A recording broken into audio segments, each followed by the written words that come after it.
tuned in You are now tuned into to the realest show on YouTube with your host, the Angryman. So, to those dudes that got upset with me this morning for posting that, I just get tired of the little boy shit. I really get tired of the little boy shit. When I saw them post that shit talking about young niggas from, what'd he say, he said a young nigga. So the age of a young nigga is from 13 to 24.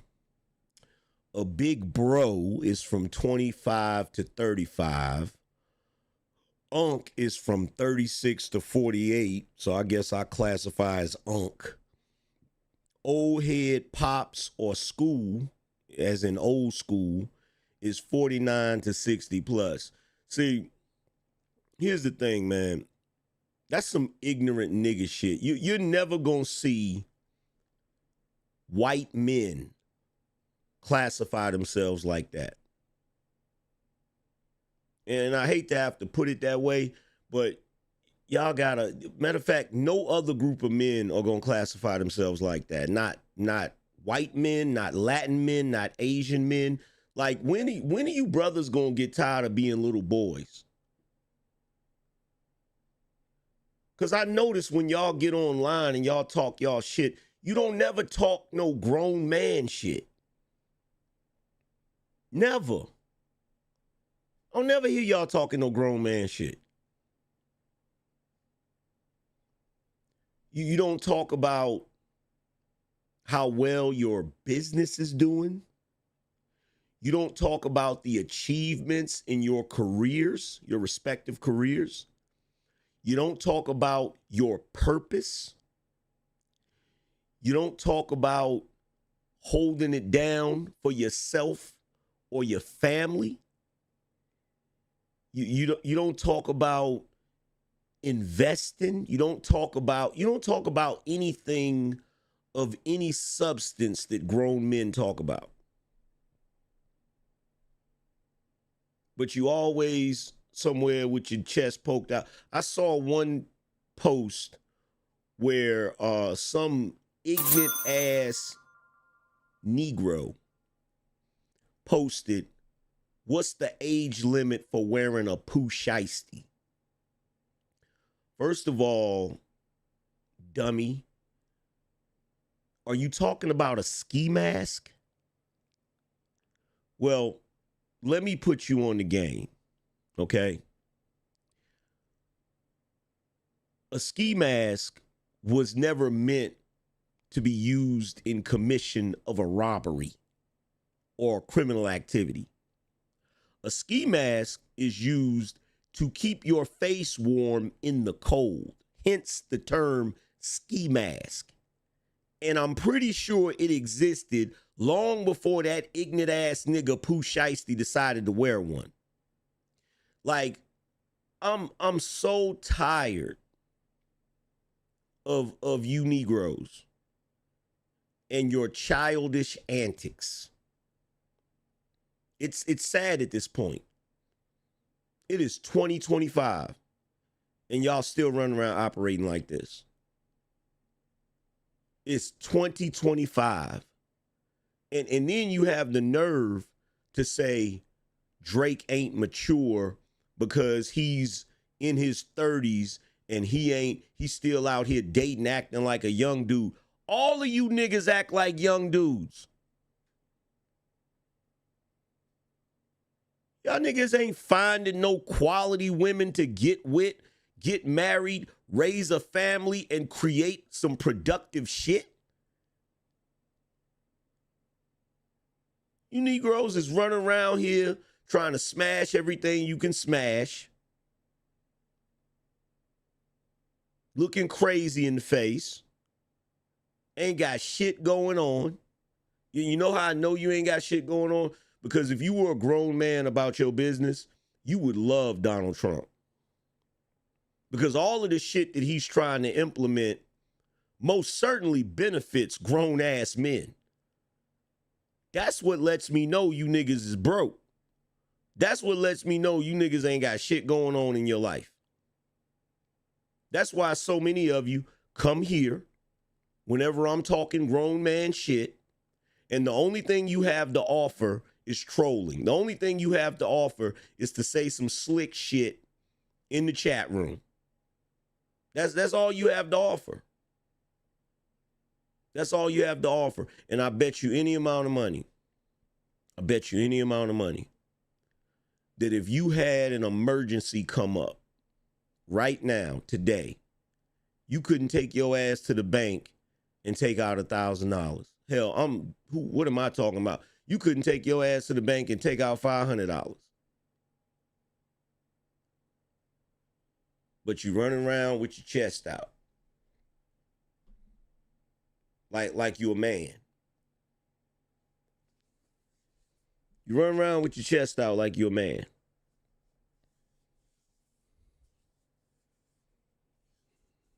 And that's why it's always funny to me. It's funny to me when a lot of you niggas, especially whenever I get on panels, which I haven't been doing lately because I'm tired of it, or when I open up a panel and you come up here and you want to go back and forth with me, what I'm gonna start doing, and I said I was gonna do this. What I'm gonna start doing what KS used to do with the women. When the women came on his show, the first thing he would ask them is, what do they rank themselves?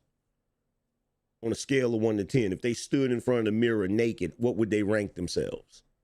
Right? You know what I'm start asking you Negroes?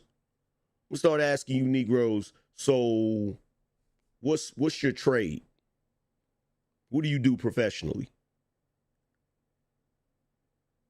Do you make at least $50,000 a year?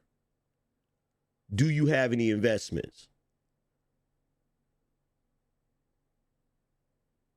Do you own land, a home? Do you plan on buying land or a home? What's your credit score? Because it's getting to the point where I'm starting to feel like a lot of you niggas ain't qualified to be having conversations with me. A lot of you niggas ain't qualified. More specifically, a lot of you niggas ain't qualified to be questioning me. Because quite frankly, compared to the way I live my life, a lot of you niggas are little boys. Because if you had my responsibilities on your damn shoulders, you probably would cry. You probably would cry.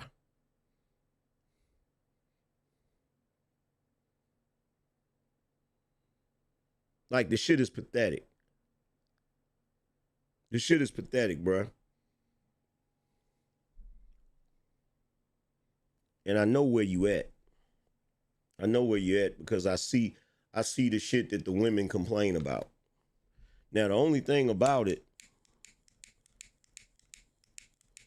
some of the women don't really deserve to receive what they complaining about. But that ain't all of them. That ain't all of them. All of them ain't raggedy.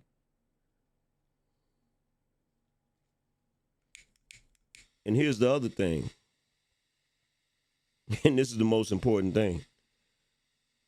Just because they raggedy don't mean the shit they talking about ain't facts.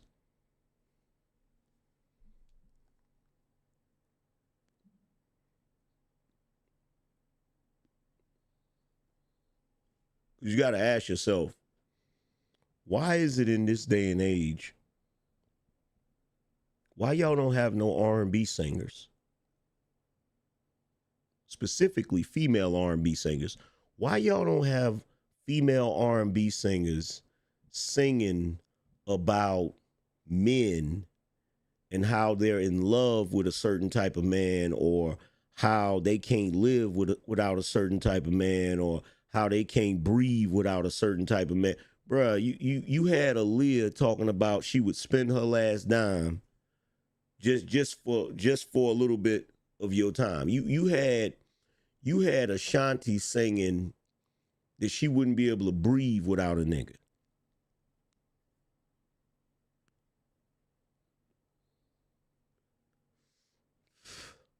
Oh, Angryman, these women is different, man. They don't appreciate men. They don't do this. No, what it is, they not the only ones that's different. You niggas is different too. You niggas is different too. You different too. See, let me tell you something.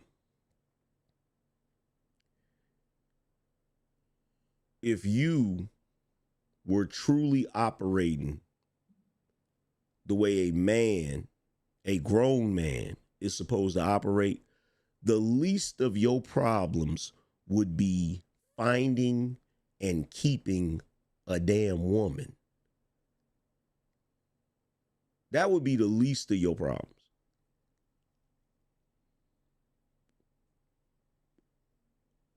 Well, excuse me, let me rephrase that, because that's not technically a problem. That would be the least of your concerns.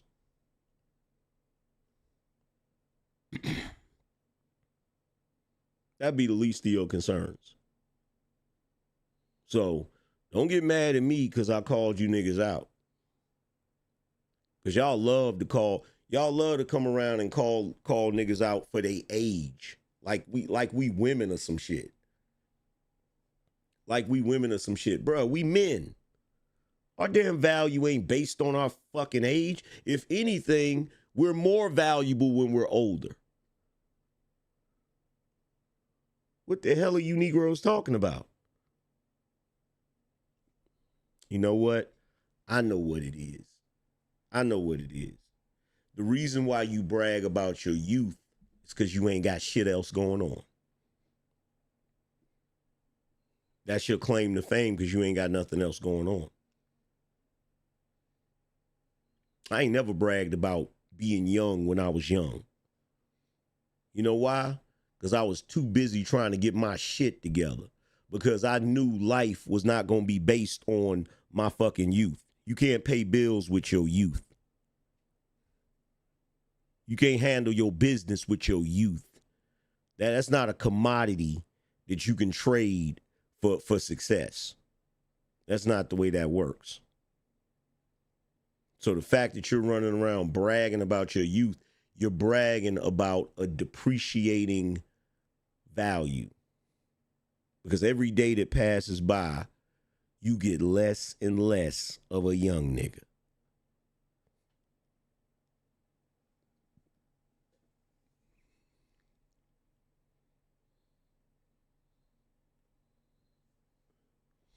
And the funny thing is, some of you get less and less of a young nigga, but you get more and more of a broke nigga.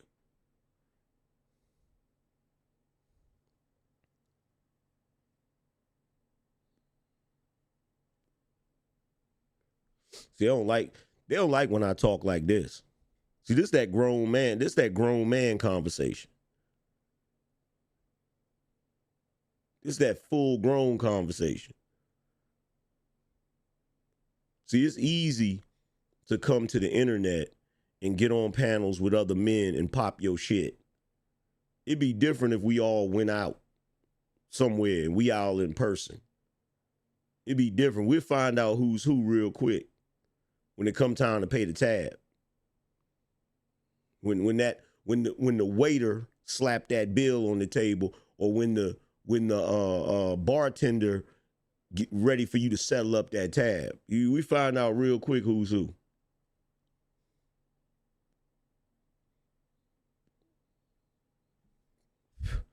Find out even more when we go outside and everybody get ready to hop in their cars.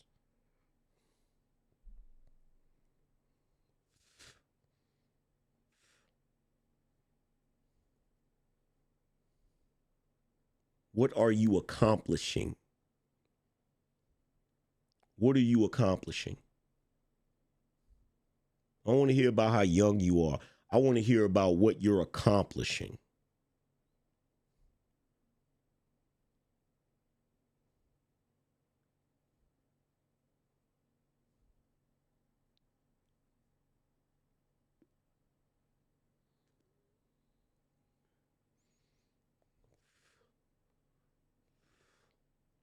And I don't want to hear no shit about, oh, Angryman, you trying to tell these men that they need to go and get success just so they can get a woman. Let me tell you something. Y'all been hiding behind that shit for a long time. Y'all been hiding behind that shit for a long time. See, y'all use that as the excuse to explain away your mediocrity. Y'all use that as an excuse to explain away why you haven't hit certain milestones. And I'm gonna tell you like this. I don't want to see you niggas at 50 years old talking about how bitches ain't shit. And the reason why you not successful is because you ain't wasting no time being successful so no woman can take your money. Like, I don't want to hear that shit. Any real man knows he accomplishes his goals and becomes successful, not for the sake of a woman, but for the sake of himself. For the sake of his manhood, for the sake of his masculinity. Because if your ass ain't moving forward, you moving backwards.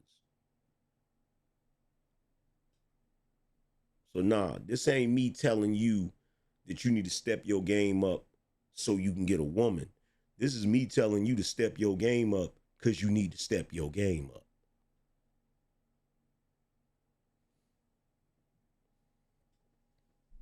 Point blank, period.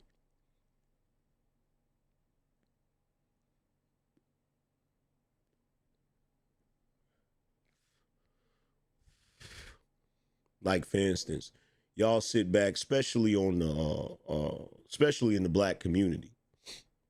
Y'all sit back and you love to talk shit about the politicians now because that's a popular thing to talk about. When you look at the joint session in Congress, and you see President Trump up there giving his speech, and you see the Democrats over there, and you see the Republicans over there. You want to know what all of them have in common? What all of the men up there have in common? They've accomplished shit, whether you like them or not. Whether you like them or not, they've accomplished shit. And with you niggas, on one side, you think your biggest accomplishment is staying single. You think your biggest accomplishment is being young. You think your biggest accomplishment is avoiding having to live the lifestyle that most men live. And then there's the other side, the niggas that think they cool. They just as bad. Their accomplishment is how many hoes they smashed.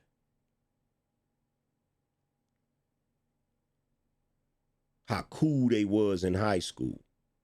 But I don't hear nobody talking about no real accomplishments. If anything, I see niggas getting mad at the men that are accomplished. That's what I see. Ain't that what y'all see?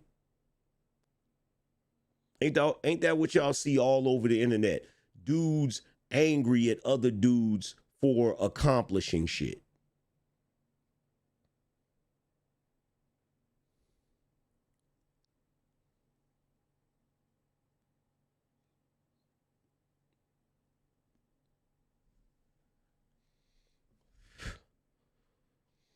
Mad because somebody got a nice car. Mad because somebody got some money. And I'm starting to see why you niggas are so easily recruited into the Democrat Party. Because that's the game they play. Which brings me to one of the first topics. These Democrats. Anthony Clark said, AM, you think you know everything. Do I? Have I ever said I know everything?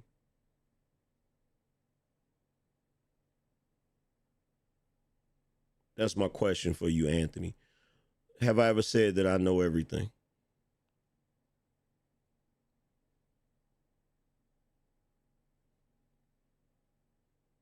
Nobody block him. I want him to answer that question.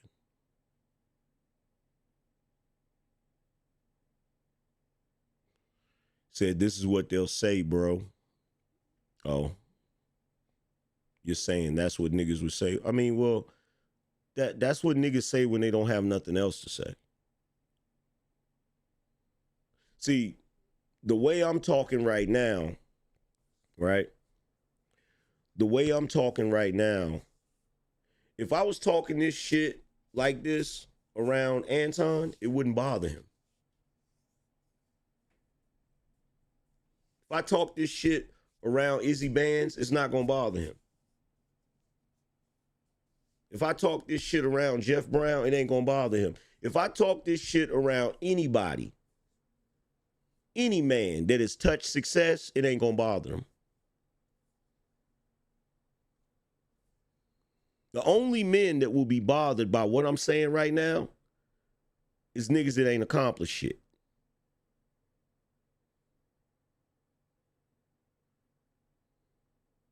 That's the only niggas that will have an issue with what I'm saying right now. Is niggas that ain't accomplished shit. But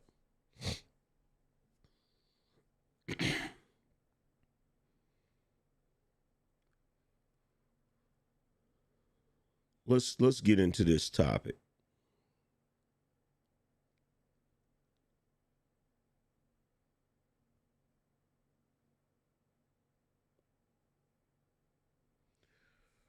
So I'm pretty sure by now everybody has either seen or heard about President Trump's speech during the joint session of Congress.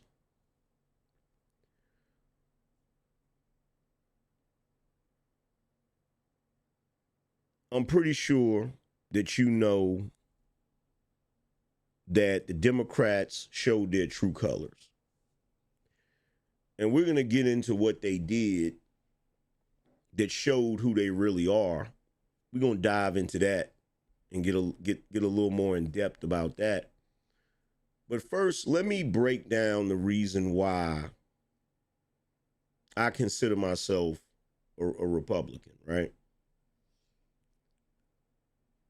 So as you all know, we have sort of like a three-party type thing. We have Republicans, Democrats, and independents, right? The Democrat Party has become, in my personal opinion, a cult. They have become some of the worst people in this country. And the reason why is because everything they do seems to be very anti-American. Now, I can't tell if it's because they genuinely hate America or if it's because they just hate Trump so much that they're trying to be contrarians towards him. Now, Trump is, of course, pro-American. And the only way to be contrary to Trump is to be anti-American. So maybe that's why. Maybe that's what's going on. Maybe they just hate Trump more than they love America. I don't know which one it is. Now, as a brother who grew up in the black community after 1965, we have been socialized and trained to be automatic Democrats. Now, when you grew up, I'm pretty sure your parents, your uncles, your aunties, all of them put it in your head, either subtly or overtly, that you're supposed to be a Democrat. Some of them don't outright say that. What they'll do is every time a Republican comes on TV, they'll go into a rant about racism or some shit like that. And every time a Democrat comes on TV, they'll talk about how good the Democrats are and everything they've done for black people, which is a fucking lie. Okay? It's a lie. Like the brother said in the short that I just showed you, the Republicans were trying to get black people civil rights right after the Emancipation Proclamation. but the Democrats actually filibustered that shit for damn near 100 years. And the only reason they gave you civil rights in the 1960s is because Lyndon Baines Johnson figured out that if he just give you a little bit of what you want, he could get your undying loyalty. Because prior to that, the vast majority of black people were Republicans and conservatives. And it makes sense that they would be Republicans and conservatives for the simple fact that the first Republican president, Abraham Lincoln, was the one that actually freed them. Not to mention the other countless politicians that were Republicans that did things for black people. Now, keep in mind, back in those days, black people actually had a high political IQ. They actually paid attention to politics. And the reason why is because politics had a tremendous effect on the way they lived their lives. Not to mention, let's be honest, black people that back then paid attention to a lot of shit we don't pay attention to. Back then, they paid attention to their communities. They paid attention to being business owners. They paid attention to getting trades. They paid attention to getting better education. They paid attention to all of those things because they wanted a better life. Now, the reason why most black people back then were conservatives is because most of what black people believe in aligns with conservative values. Black people believe in God. That's a conservative value. Black people, of course, believed in the Second Amendment because of the situation they were dealing with. That's also a conservative value. Black people also believe in smaller government, not having government rule their lives for obvious reasons. That's also a conservative value. Black people believed in family, marriage, and all of those things, which is also conservative values. Now, after 1965, we got duped and tricked into following the Democrat Party, namely the boomers. Namely, the boomers are the ones that just went completely all in on being Democrats in the black community, right? But this is what I found for me. I can't speak for everybody else. For me, what I found that you cannot remain a Democrat after certain things happen in your life, okay? If you get to the point where you decide to stop blaming white people and the government for your struggle, for your problems, and you start to take accountability for the things that you do, it's hard to remain a Democrat. And the reason why is because the Democrats try to tell you as a black person that nothing is your fault. And the reason why they do that is because they need you to think that you need the Democrats.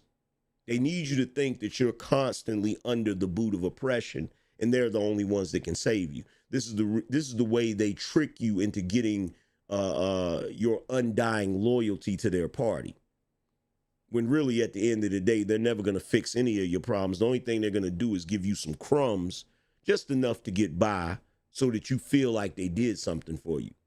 Now, the Republicans are not really going to give you things in the way of welfare. The Republicans are just going to give you opportunity.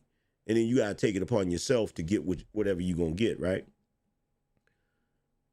Another thing is, once you stop blaming people outside of yourself for your problems, you'll start to notice that your life will start to improve.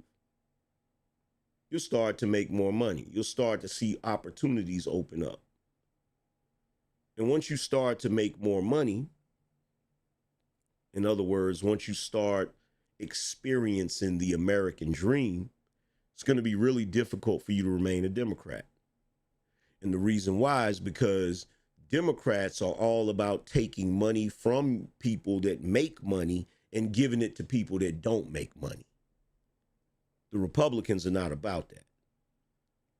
The Republican Party is about trying to retain as much of their money as possible, which is why you see Donald Trump doing tax cuts and all of these different things. So once you get to the point to where you start making some real money, it's hard to remain a Democrat. Now, of course, you have some individuals that have gotten sick and tired of the Democrat Party, but they'll say, well, I'm an independent.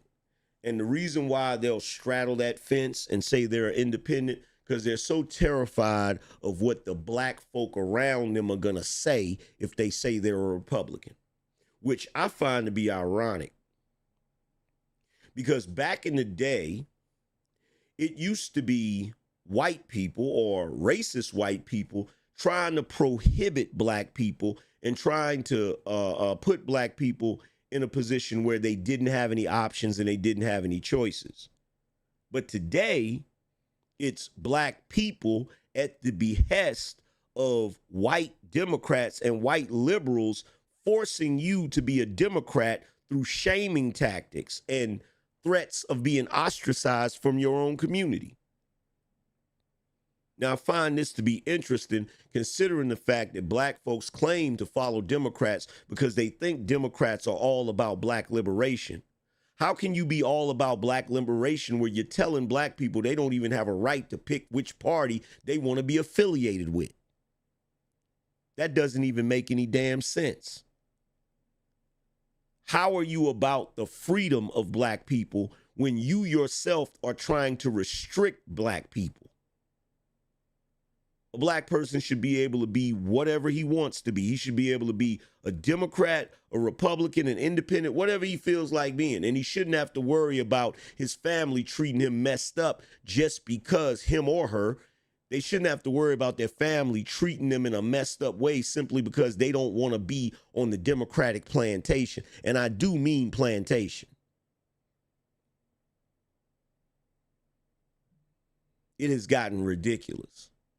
And the sad part is some of you ain't even smart enough to sit back and look at how the Democrats are operating.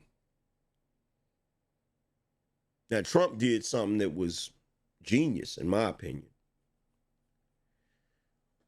When he gave that speech, the very first thing he did was he pointed at the Democrats. And he said, I realize that it doesn't matter. It doesn't matter what I do. Nothing that I say or do is going to make these people, the Democrats, stand up, applaud, smile. He said, I could find a cure for a disease ravaging the planet. I could create one of the greatest economies. I could create one of the greatest economies.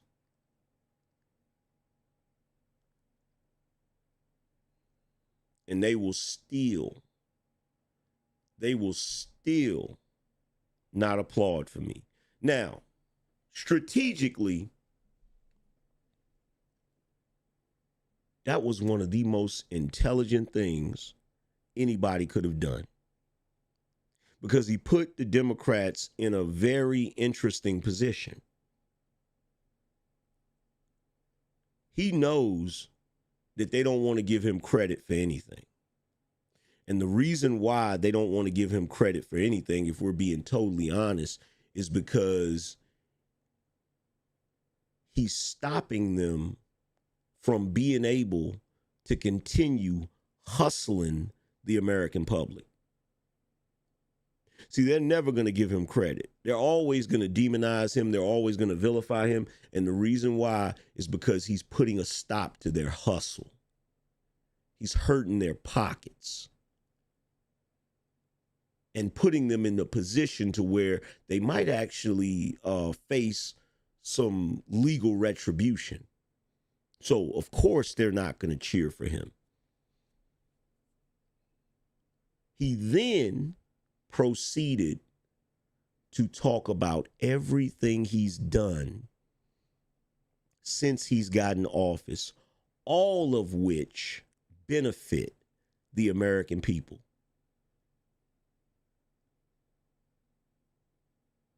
He even had Americans there that have been affected in some type of way from the past 4 years of Democrat rule. He talked about the girl that ended up with brain damage because a transgender male hit the volleyball, which hit her in the face. She was there. He talked about the 97-year-old woman who asked Trump to bring her son home, who was a hostage. He was there. He talked about Laken Riley. He talked about the young boy, 13 years old, that has had numerous brain surgeries because he was suffering from brain cancer. And by the way, the reason why he was able to have those numerous surgeries is because of something that Trump signed in the law, something that he signed, which is I forgot what it's called, but it made it possible for him to continue getting surgeries.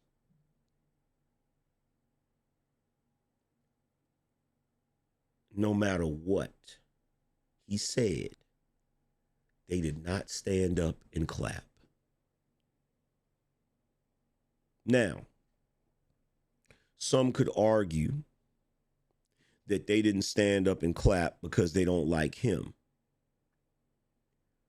But this is really interesting when you really think about it and you really dissect it from a psychological level, because he put them in a lose-lose situation, which was genius. He basically checkmated them. Because on the one hand, when he started talking about all of the things he did for America, and he started talking about those Americans that had to go through whatever they went through, they could have stood up and clapped. But if they would have stood up and clapped, that would have been them admitting that Trump is a good president. And they can't do that. So they would rather sit there and not clap, which on the flip side makes them look like horrible people. You mean to tell me you couldn't clap for the retribution of the victims that suffered at the hands of illegal immigrants?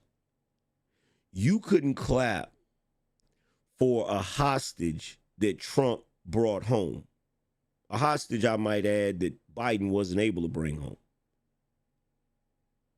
You couldn't clap for a 13-year-old boy with brain cancer whose only dream was to be a law enforcement officer, and then Trump decided to make him an honorary Secret Service agent.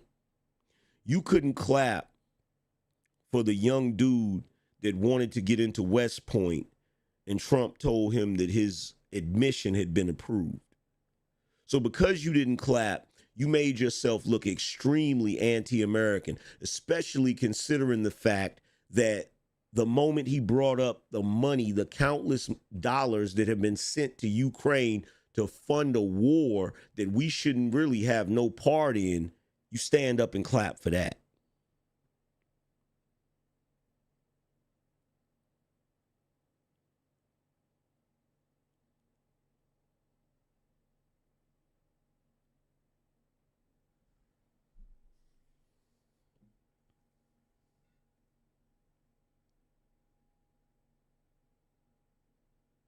See, the funny thing about it, the reason why Trump is going to always, it's like, I don't know if y'all remember back in the day when the Chicago Bulls had Dennis Rodman on their team. The reason why Dennis Rodman was, one of the reasons he was so effective as a rebounder is because he got under everybody's skin. And he knew how to utilize that to his advantage.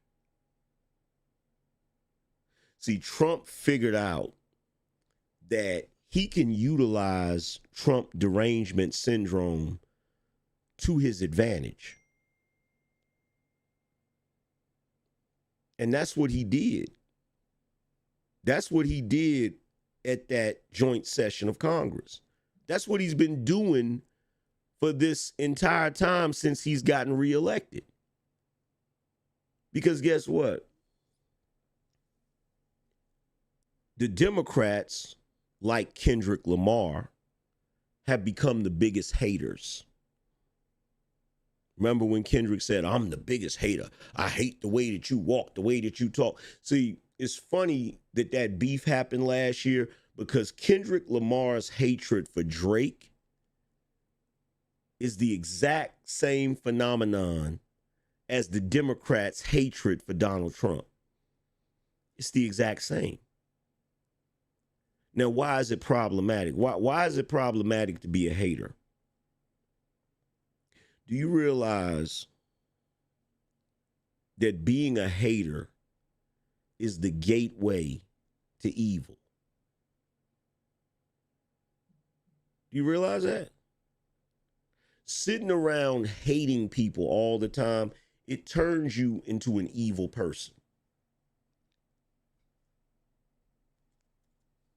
Because hate consumes you. Hate makes you lose perspective. How? Let's think about it. You hate this man so much, you're not going to clap for things you should clap for.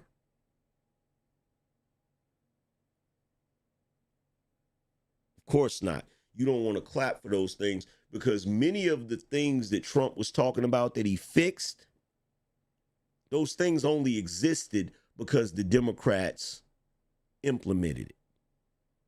So in order for them to clap for Trump when he was talking about all those things, they would have to be clapping and acknowledging that they fucked up.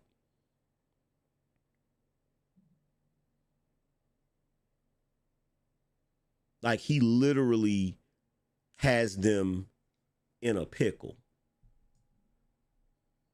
He has them in a pickle. And to be truthfully honest, they helped him because they painted themselves into a corner. And now they don't know how to get out of that corner, so they're just lashing out. And this is the reason why you saw them sitting there with their little paddles like a bunch of petulant children, looking like some damn fools. I saw a video where Jasmine Crockett played that goofy ass version of Not Like Us from the Super Bowl. You really gonna do it? You really gonna do it? And she in the halls dancing like some ignorant jigaboo. And then I saw that other chick, the bald-headed one, the one I call Little Bill. She's in the hallway on her phone talking about some, I just couldn't stand any more of it. I just couldn't listen to any more. Couldn't listen to any more what? What did Trump say that was so horrible? What did Trump say that was so horrible? Like, I'm sitting there watching that video as she's talking about how she just couldn't take it no more. She had to get up and walk out. Let me tell you something. It has gotten to the point where you Democrats are so disgusting. Like, I'm sick of y'all's faces. Like, seriously, like I'm to the point where I can't stand the sight of any of you. It's shameful. Because you think the American public is not smart enough to know what's going on with you. You think the American public is not smart enough to know the real reason why you're so pissed off. We know why you're pissed off. We know why your Trump derangement syndrome has kicked up to level 10. We know why. We know why. I don't know nobody that ever get that mad unless some money's involved.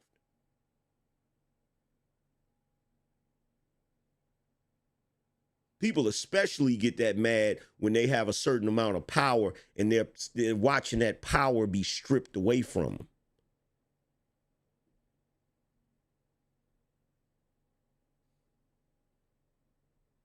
Now, the funny thing about it, I was watching Pierce Morgan, right? And they were having a discussion, and he'll have people from the right up there, and he'll have people from the left up there. And somebody was up there on the left said, no, the problem is Trump got rid of USAID, and right now, because he did that, there's food that's just sitting that's supposed to go to feeding children in Africa, and it's just horrible what he's doing. And I'm sitting there listening, and I said, I swear to God, I wish I was on that show when he said that dumb shit. Because I would have looked straight in the camera, and this is what I would have said. I would have said, do you Democrats and liberals think that we haven't figured out your fucking hustle? Because it's really despicable what you do. You know what you do? Have any of you ever wondered why they are so willing to give so much help and aid to other countries, but they're not willing to give that same help and aid in this country? Have you ever wondered why? Have you ever wondered why the Democrats are so gung-ho about giving humanitarian aid to other countries, but the people in Western North Carolina, they didn't give a shit about them? The people in Florida, they didn't give a shit about them. The homeless people here, they don't give a shit about them. Have you ever wondered? Here's the reason. What they do is they hide their corruption behind some noble cause.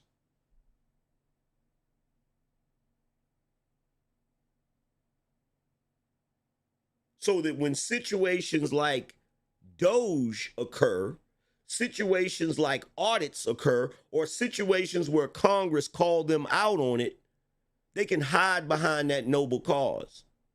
But what about the children? We're feeding children in Africa. We're sending aid to this country, and do the American public live in those countries? Are you over there able to see what they're actually doing for those people? Are you in Africa to see that they're actually feeding starving children? No. See, if they said, oh, well, we're going to give billions to the people in Western North Carolina to fix that problem that the hurricane solved. Guess what? We're here. We'll see if you actually do it. We'll know that money actually went to those people here in North Carolina instead of to your pocket.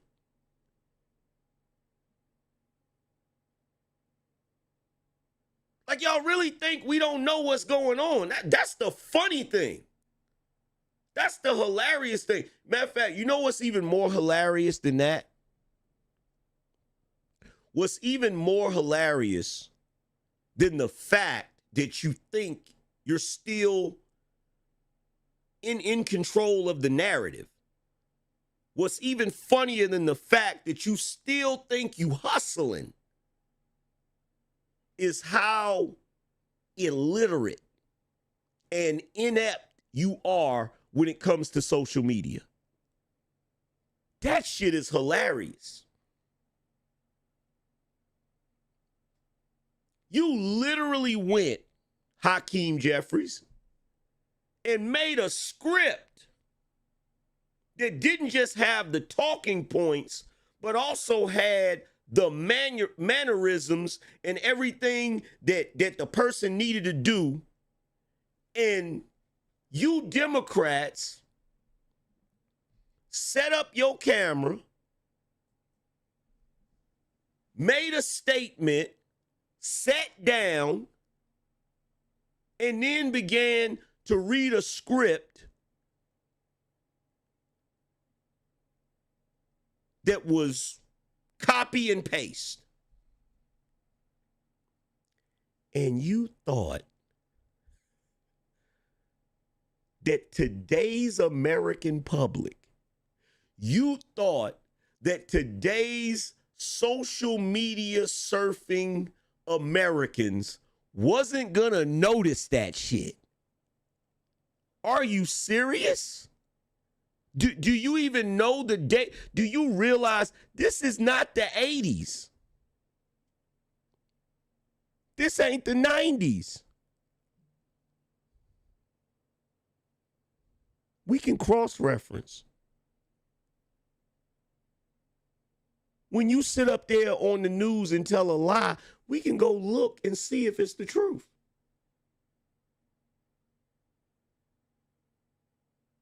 When you put out a video and then your constituent put out a video, your colleague put out a video, your other colleague put out a video, we can take them videos and put them together and say, oh shit, they're saying the same thing.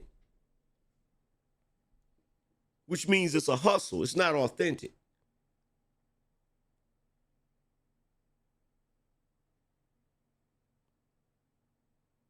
You are lost in the wilderness because you don't know what the hell you're doing. And you know why? Because you can't teach an old dog new tricks. And you're so used to doing the same old shit that has worked for you for decades, but it ain't working no more.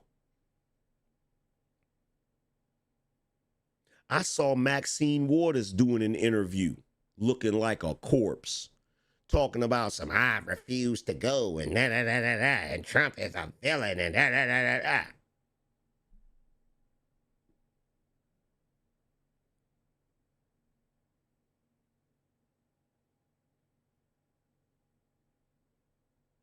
I'm like, who the hell do these people think they are? Who the hell do they think they are? Who do y'all think y'all are?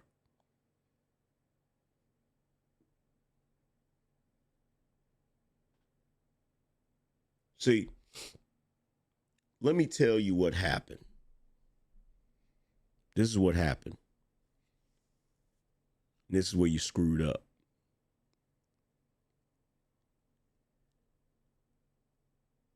The moment that we got social media, the moment that we all got a smartphone, in other words, we got the world in our hand, we got the world, we can put it in our pocket, we can get information in real time. The moment that happened, it put the power back in the hands of the people. The moment that happened, it put the power back in the hands of the people. And guess what?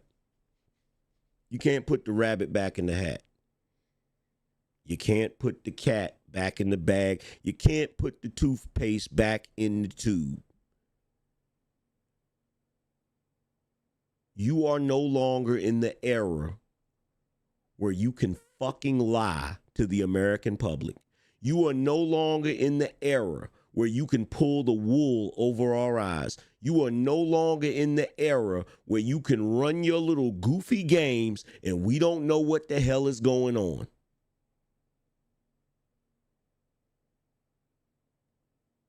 It's a wrap.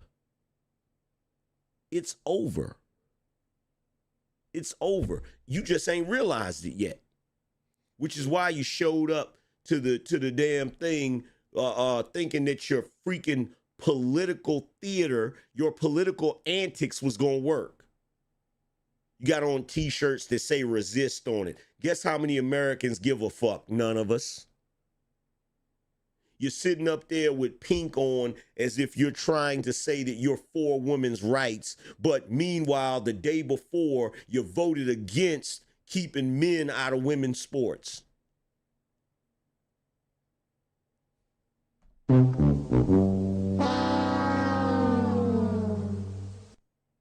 You're sitting up there with paddles like you're at a damn auction that say Musk is stealing. Guess how many Americans believe that?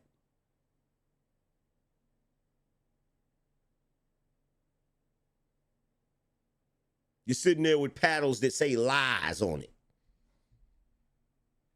And guess what? Guess what we know, too? Guess what we know? Your party has absolutely no respect for leadership, and your party has absolutely no respect for men. Ask me how I know that, y'all. Ask me how I know that. Press 1.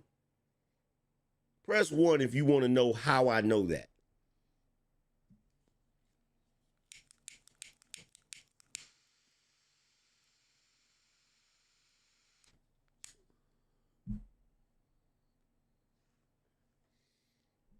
Because Hakeem Jeffries told them, he gave them specific instructions. Do not go to that joint session with any political antics. Go there and act normal. And they fucking ignored him. And they ignored him. He wanted them to go there and behave normally. In other words, go there when the president comes in, stand up, clap. If he announces something that's good for the American people, clap. Act normal. Is that what they did? No, they didn't. Representative Al Green got his ass up and acted a damn fool. Acted a damn fool. I can't name how many Democrats got up and walked out in the middle of the speech. I can't name how many Democrats were booing, making all kinds of ridiculous noises while Trump was giving his speech.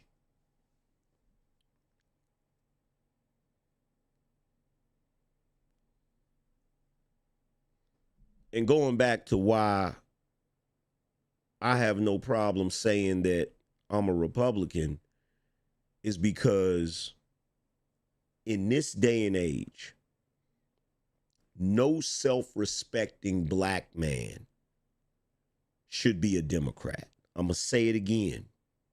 In this day and age, no self-respecting black man should be a Democrat. You know why? Because their party is the party of effeminate men and dominant women. The moment that I saw them prop up the ratchet American B-Dub as their biggest voices, I'm out. You black men better treat the Democrat Party like the church.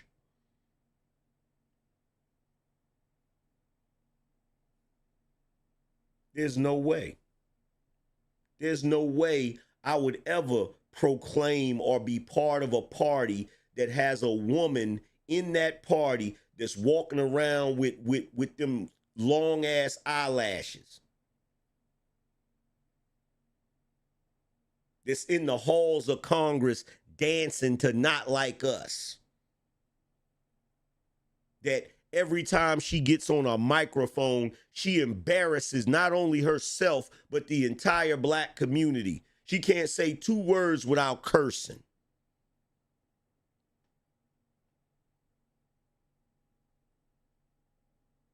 It's pathetic. They have no self-respect. They have no decorum. They have no honor. You don't like Trump? Okay, cool. Respect the damn title. Respect the office. Respect the institution that you're a part of. And if you feel like the institution is bad, then what the hell did you get your ass in there for?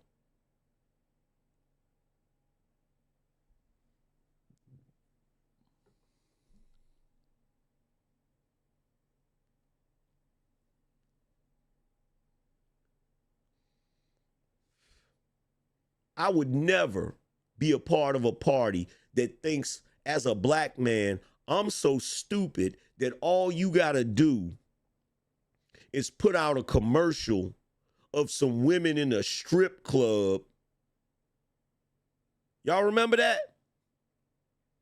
Do y'all remember they tried to get black men to vote by putting out a commercial with women in a strip club twerking?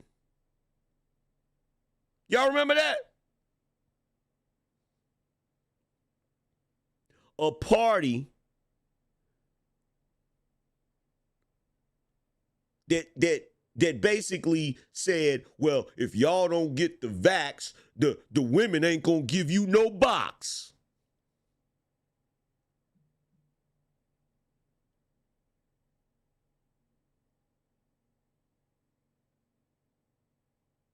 A party who had no agenda whatsoever to address the needs of black men. And when they finally realized they needed black men's vote, they offered to legalize weed. They offered to educate us on crypto as if we didn't already know about crypto. The same party that thinks black people in the inner city don't know how to use a computer.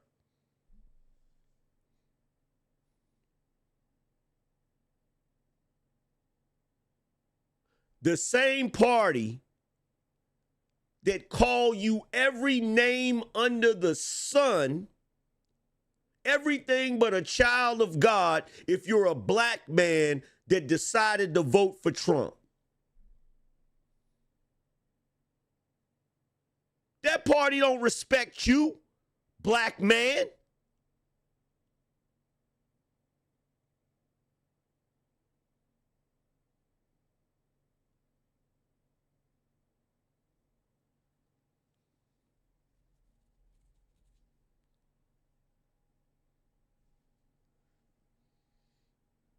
In fact, I'm going to take it a step further.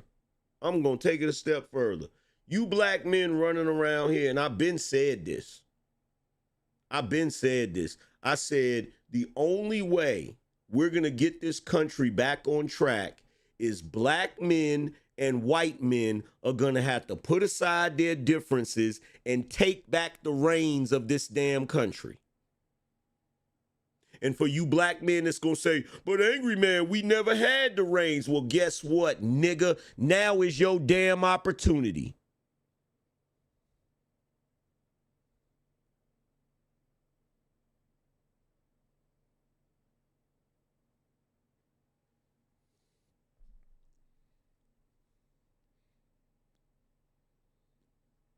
Because as much as you want to run around here thinking the white man is your enemy, I got news for you.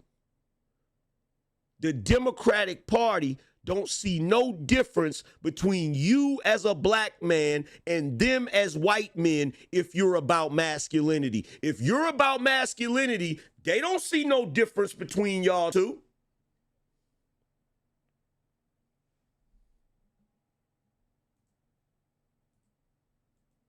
They don't see no difference between you.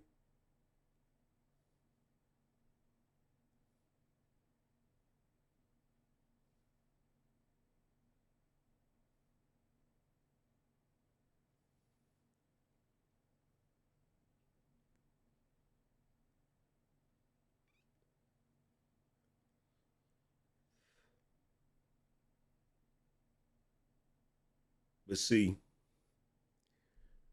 I'm not surprised. Because as much as y'all want to run around here and say, well, you got to understand, Angryman, at one point the party switched. Really? You think the Democrats and the Republicans switched? The Democrats have always been the party of slavery, the party of black oppression, the party that created the Ku Klux Klan, the party that created the red shirts, the party that implemented Jim Crow. And you want to tell me they switch? Well, answer this question for me. If they switch, why are the Democrats still displaying those same behaviors? If they switched, why are the Democrats still displaying those same type of behaviors? Oh, or what you think? Because they got a few house niggas running around, I'm supposed to believe that they different now? The damn Dixiecrats back in the day in the South when they were slave owners, they had niggas running around.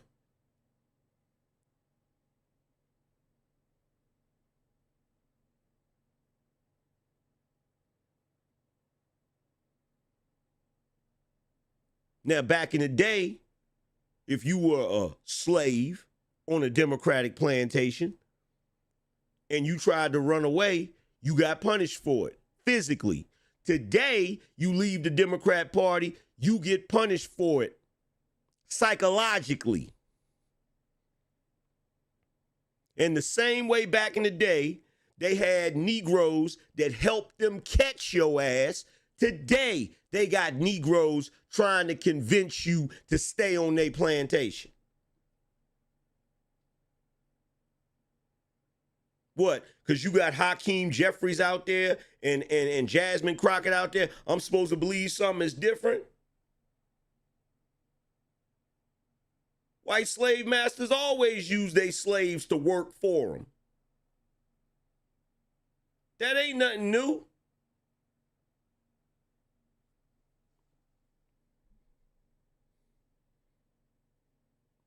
That ain't nothing new.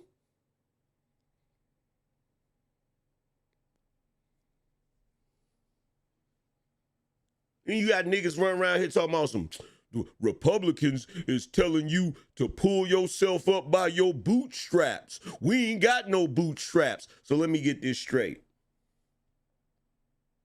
The Democrat tells you that you can't do shit because you black. The bigotry of low expectations. The Republicans want you to pull yourself up by your bootstraps, but you hate the Republican because he expects you to be able to do the same thing that he's able to do.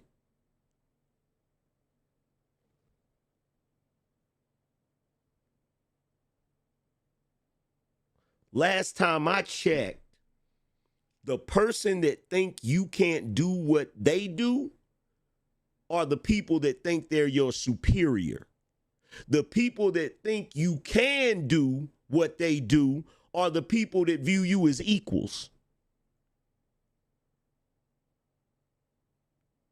Correct me if I'm wrong.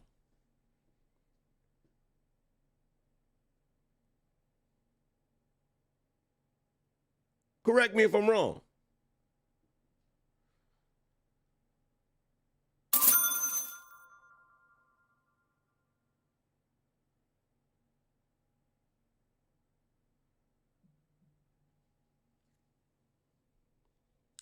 The Oz man said, you don't have bootstraps, but have Jordans. Hey, that's fine. How many championships did Jordan win? Is Jordan a billionaire? Hell, he put on them shoes, and last time I checked, they said that nigga could fly. They even made a song about it. I believe I can fly. I believe I can touch the sky. Think about it every night and day. Spread my wings and fly away. What? Give a fuck if it's bootstraps, Jordans, Stacey Adams. I don't care what it is. This is America.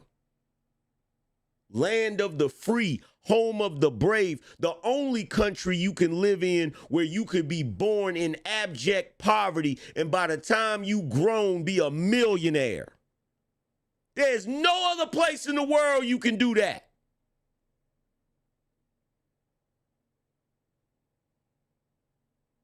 No other place in the world.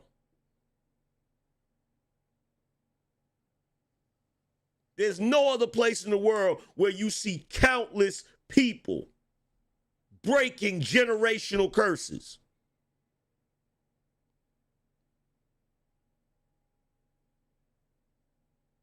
But the Democrats want you to remain in the mind state of a victim, the mind state of a slave. You know why? Because they want you to continue to be their slave.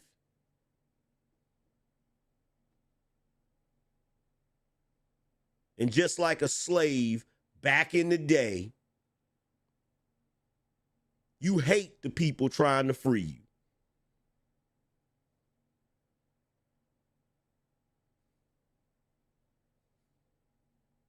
They claim Harriet Tubman freed a countless number of slaves, and they claim she said, I could have freed a lot more if they just knew they were slaves. Now, I don't know how true that quote is. I don't even know if that woman existed. But I tell you what I do know. I know them damn Democrats ain't got shit for you. I know that. I know for the entire time that I was growing up and watched black people I know that were diehard Democrats, you know what I noticed? They didn't have shit. They didn't have a pot to piss in or a window to throw it out of. But you know what I did notice? Every black person that I knew that was a Republican and a conservative actually had something. I did notice that. I did notice that.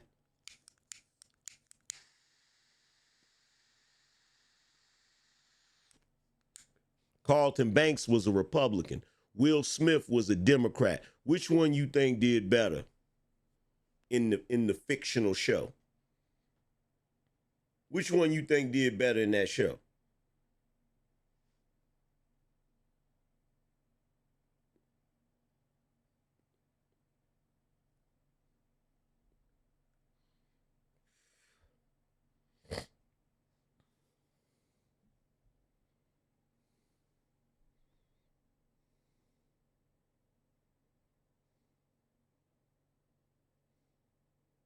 In fact, if you go back and you look at them two characters in that show, Will is who you wanted to be. Carlton is who you should have been.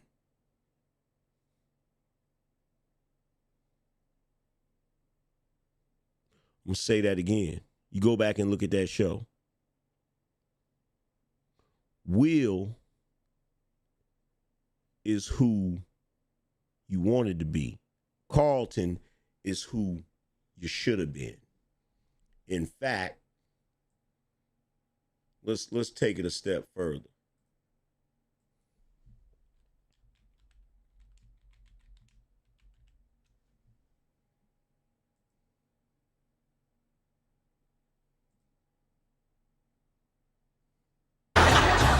Yo, homie, I'm not supposed to say anything, but you have nothing to worry about. You're in. Your word? Me and Carlton got in? Well, not exactly.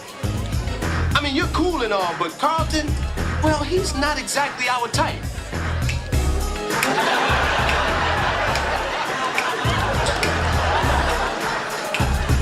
Say, what do you mean, not our type? Well, Carlton is not like you and me. You know what I'm saying? No, I don't know what you're saying. Will, Carlton doesn't exactly exemplify what I think a Phi Beta Gamma is. Oh, and what is that? Well, it's not Ralph Lauren shirts and wingtip shoes in corporate America. We don't need a brother like him in this fraternity. Man, he is exactly what you need in this fraternity. I mean, Carlton has been a straight A student since preschool. He gives you 150% every time. Look, Will, I realize he's your cousin and you have to defend him, but this discussion is closed. All right.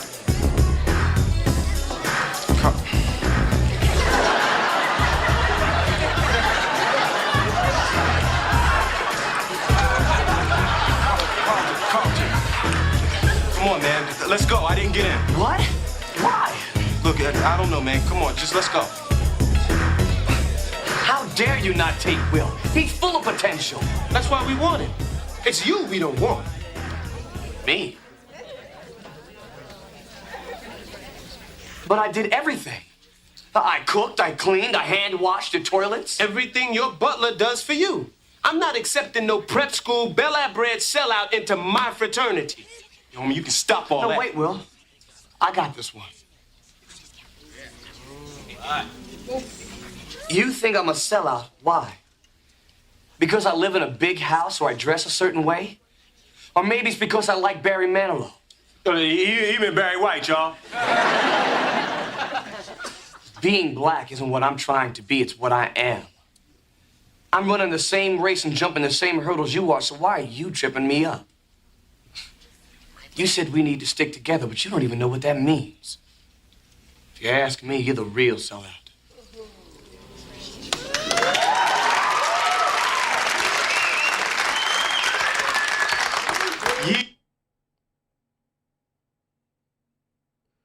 That's a prime example. Now, that is what being proud of being black really is. That's what it is. It's that you being proud of being black has nothing to do with the way you dress, has nothing to do with the TV shows you watch, the movies you watch, the music you listen to. It has nothing to do with that.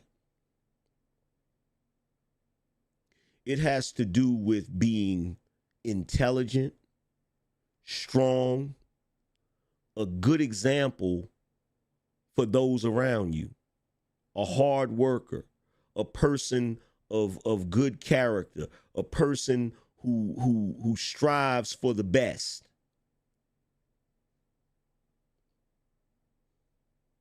The type of person that should be respected by men no matter what demographic you come from. But if you look at the Democrats are like that brother right there. The one that said he don't want no prep school sellout in his fraternity. Because guess what? If you as a black person say, I don't believe in that DEI stuff, I want to earn my place. I don't believe that somebody's going to stop me from realizing my potential. I shouldn't have to be a Democrat. If I want to be a Republican, that's my right.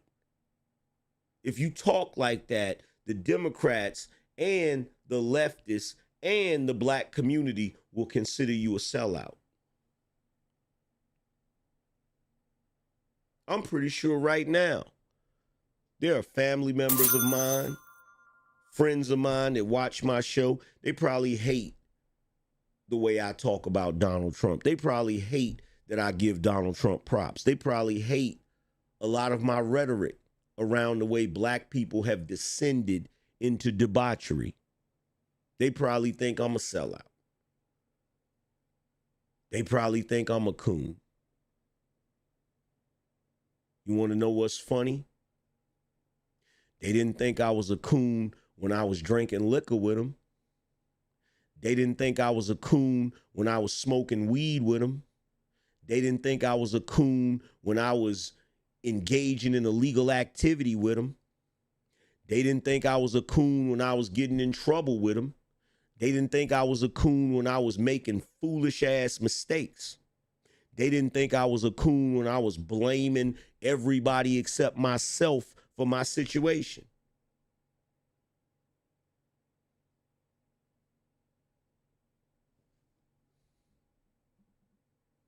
Think about that for a second. Think about that for a second. Why is it, as long as you're engaging in the stereotypical foolishness that we black people have come to call our culture, you're completely accepted? But the moment you get your shit together and start operating in a better way, all of a sudden now you a sellout. All of a sudden now you a coon.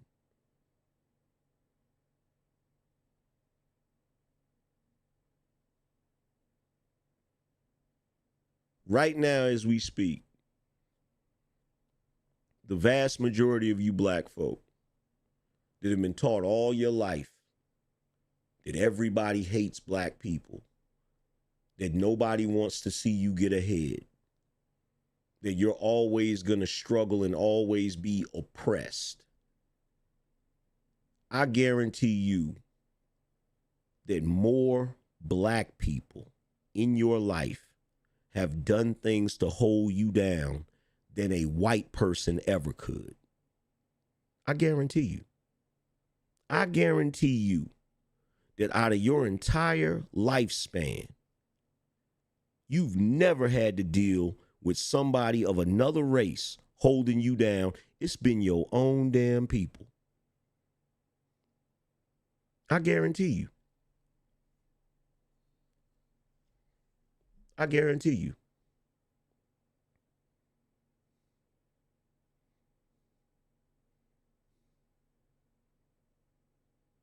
Now ask yourself this question. I'm gonna, in fact, don't even ask yourself this. I just want to say this. I just want to say this. To all the black people, the celebrities that are Democrats.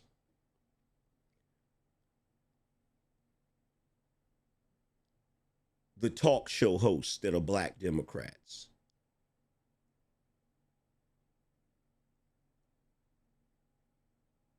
Are you really going to sit by and not call out the fact that black Democrats didn't get off of their ass and clap their hands for a little black boy that survived brain cancer? Because you can talk all of that white supremacy shit. You could talk all of that shit till the cows come home. My question is, why didn't you get off your black ass and put your hands together for that little black boy?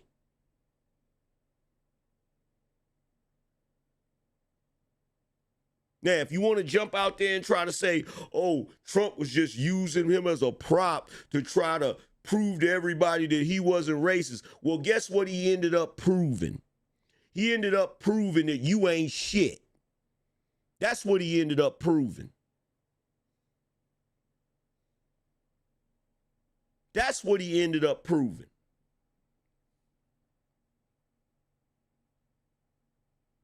Because the folks that walked out, the black folks that walked out, you're the ones that didn't clap for that black boy.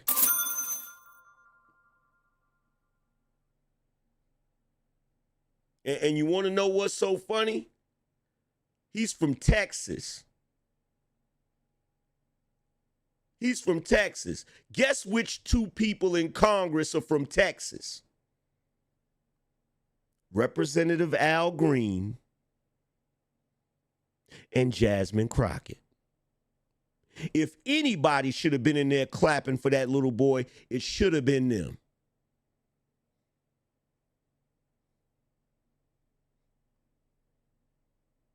See, this is why I don't subscribe to this new version of pseudo pro-blackness, because you niggas ain't pro-black.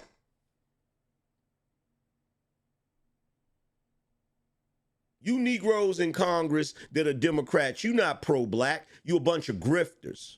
You a bunch of hustlers.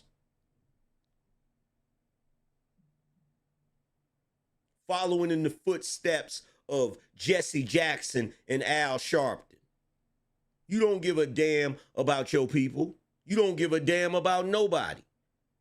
All you care about is lining your damn pockets. All you care about is accumulating power so you can sit your ass up there and live like royalty while your people struggle.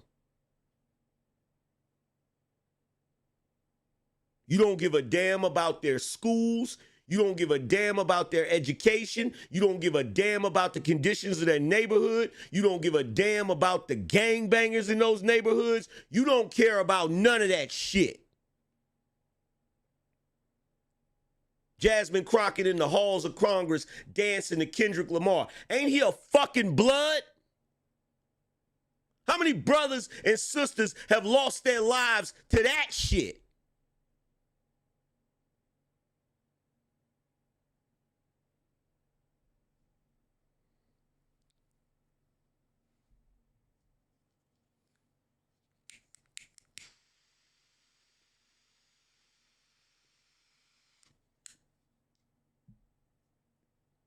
This is why they'll never put me on their shows. I'm too real for them. I'm too real for them.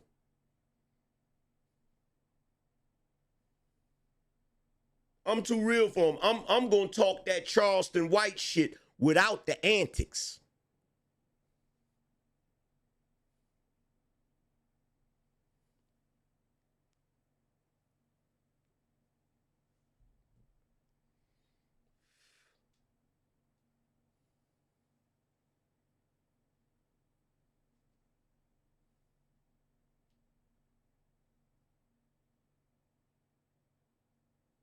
I ain't never seen such a disgusting display in my life.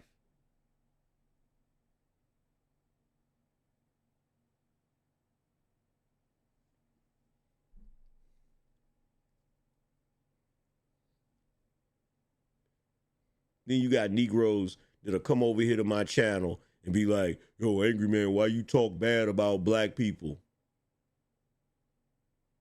Why do black people give me something bad to talk about? That's the question.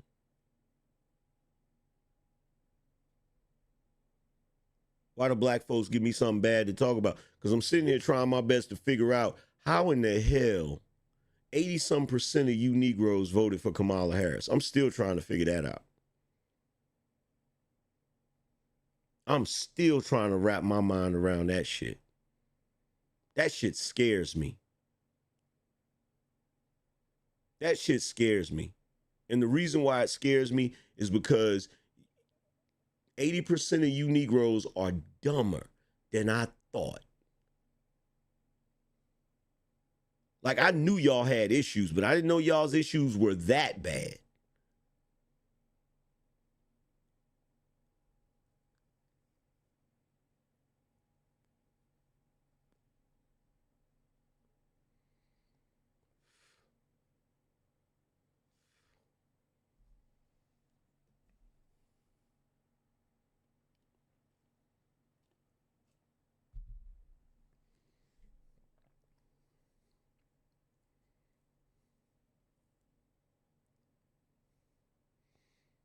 Lisa M said, not this one.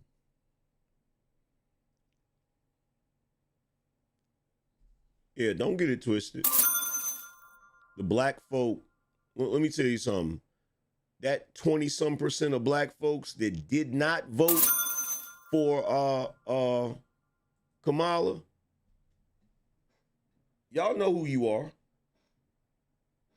And if you didn't vote for her, you know I'm not talking about you.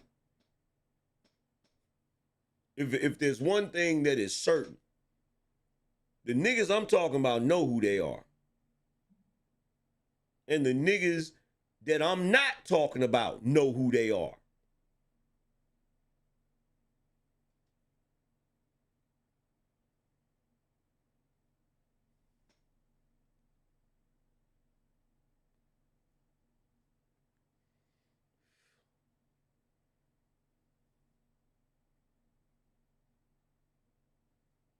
Because in this day and age,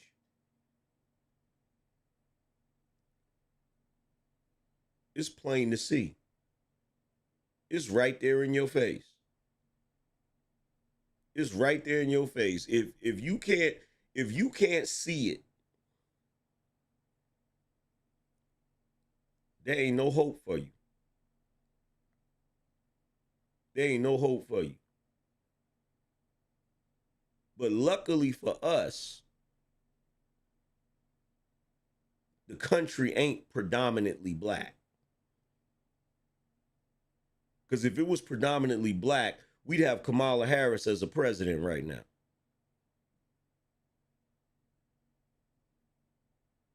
Luckily for us, other folks, including that 20-some% of black people, had enough sense to do their research.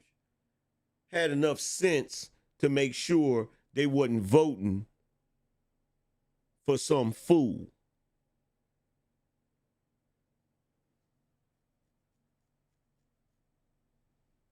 Because God knows she wasn't qualified to be vice president. Hell, he wasn't qualified to be president.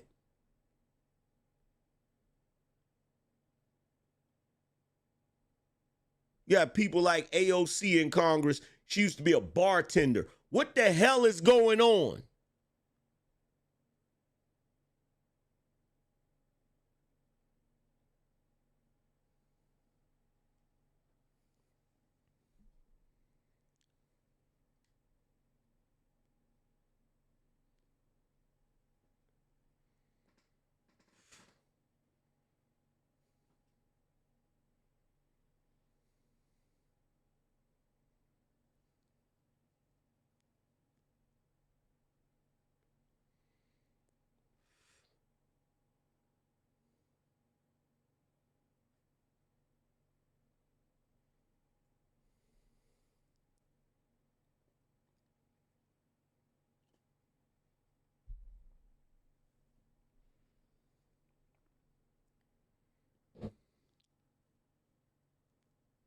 And by the way, we can go back and we can pull up when Joe Biden addressed Congress. Guess what?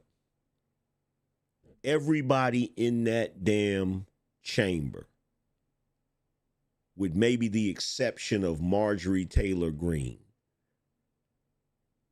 was respectful to Joe Biden. When he was speaking, they weren't interrupting him. They certainly weren't booing.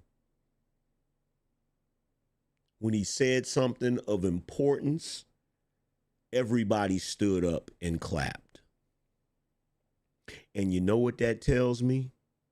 That tells me that the Republicans got more goddamn sense than the Democrats. So I don't want to hear that same old song you goofy niggas be singing, talking about the Democrats and the Republicans are the same. It is clear they are not. It is crystal clear that they are not.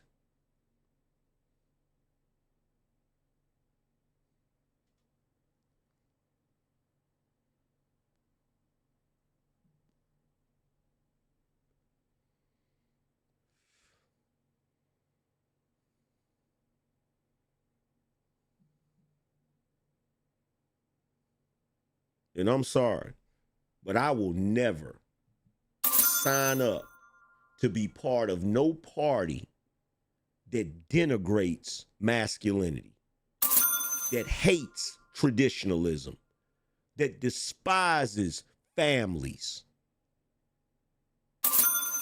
But more importantly, is a godless group of upstarts, ne'er-do-wells, and villains. I refuse. I refuse. And I know you're a godless group because of the way you operate.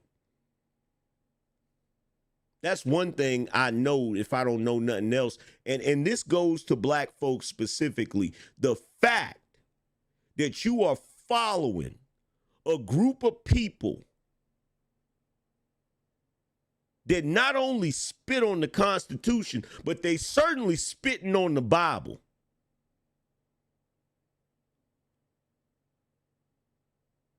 It makes me wonder who the hell raised y'all.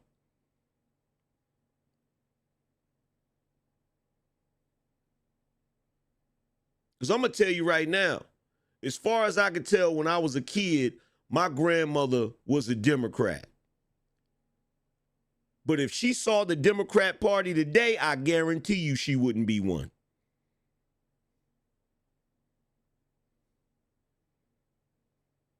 I guarantee you. The moment she saw those godless antics, she'd have been like, nope.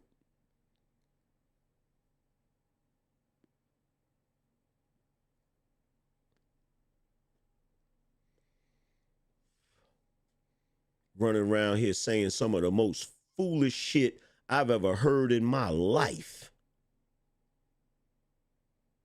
And saying it with a straight face. And the only thing I can think while they're talking is, y'all ain't got nothing but the devil in you.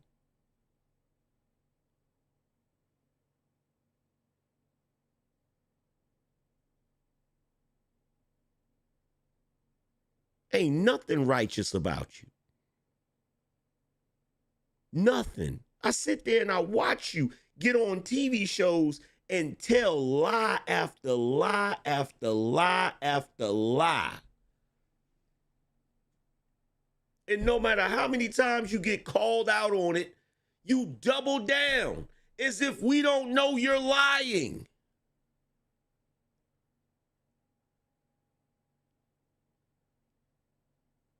And your only defense is, well, Trump called us a name. He should be calling you a damn name.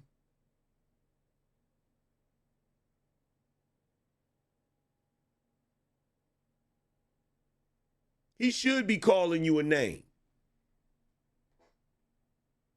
He should be calling you a bunch of damn names. Hell, if you ask me, he being nice about it. Because what you really need is Jesus to walk out of the damn sky and slap the hell out of you. That's what you really need.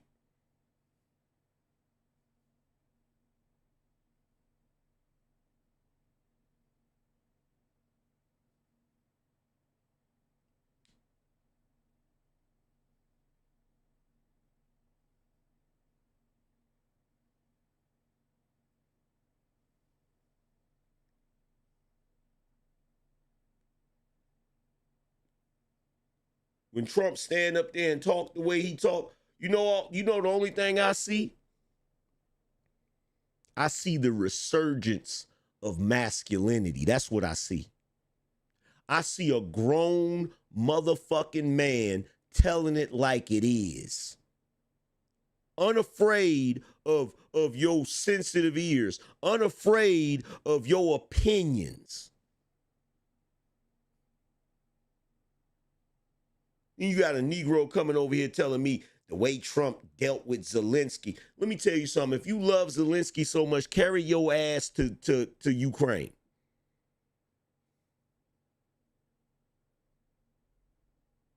Because I'm going to tell you right now, if you're coming over here trying to tell me about the way Trump talked, you barking up the wrong tree.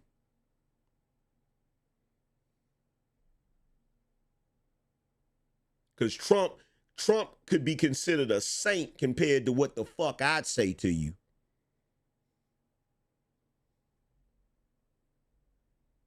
Especially if I was in that position. I'd have gave them Democrats my ass to kiss right there in front of the whole world. I'd have said, oh, y'all don't want to clap? I'd have turned around and did this. I'd say, I tell you what, you can kiss this right here. You can kiss this right, because I don't give a damn how mad you are. Oh, you mad? You mad? Guess who cares? Nobody. Nobody. After you done tried to prosecute me, investigated my family, ran a smear campaign on me, trying to get the whole world to despise me, and then got the nerve to sit there with an attitude like somebody did something to you. Shit, Trump better than me. He better than me. I'd bring the full weight of the government down on their heads. Every last one of them would be investigated. The moment I put my hand on that damn Bible and said the oath, I would have ran out of there to the damn Oval Office.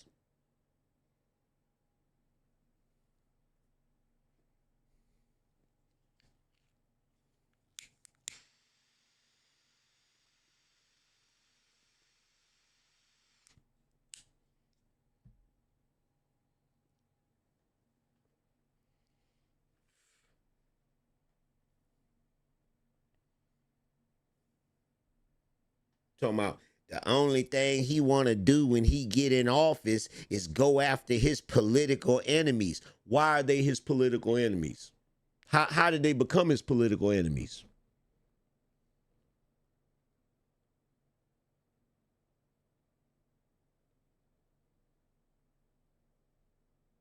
That's like you punching somebody in the face, whooping their ass for 4 years, and then when they finally stand up because you wasn't able to beat them, and they draw back and they say, I knew that's what you was gonna do. What? What?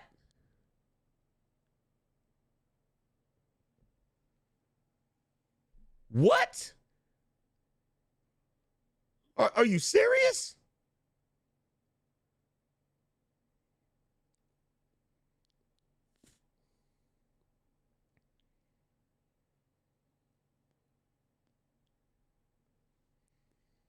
Running around here mad in they fifis.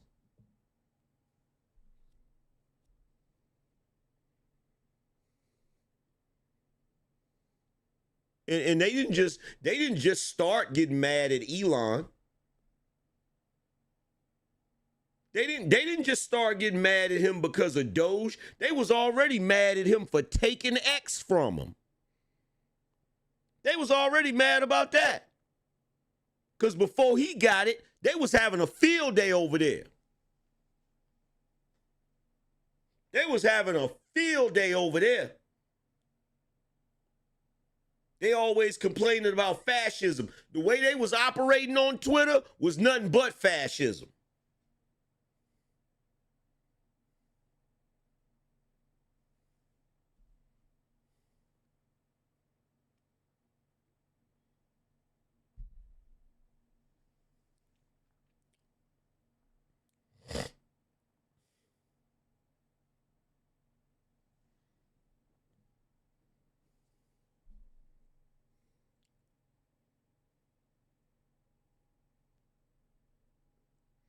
And I tell you this, I tell you this right now.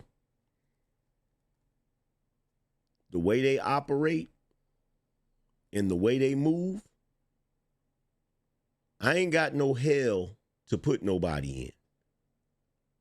But they better pray there isn't one. They better pray there isn't one.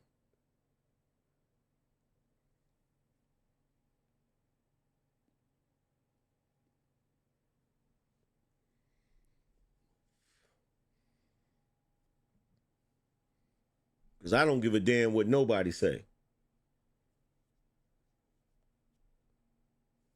That moment in Butner, Pennsylvania, you can say what you want to say to me. That was an act of God.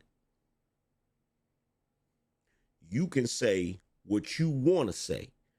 That was an act of God if ever there was one. That shit was like winning the lottery 1,000 times. Shit like that don't happen. Shit like that don't happen. If a sniper has you in that damn scope, you done.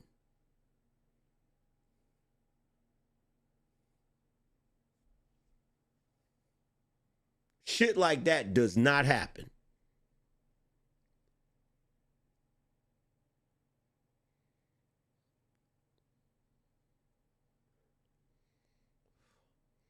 To watch that happen the way it happened, and then to watch the subsequent events that followed it,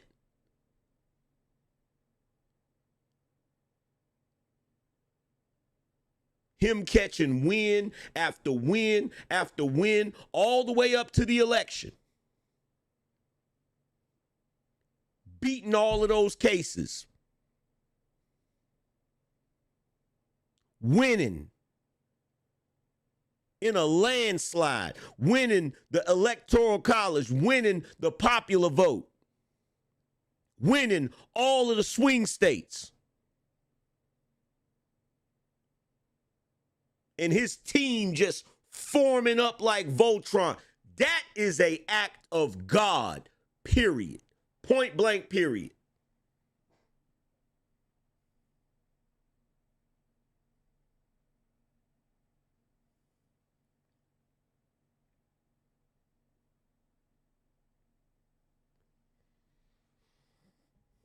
That is a living example of no weapon formed against me shall prosper.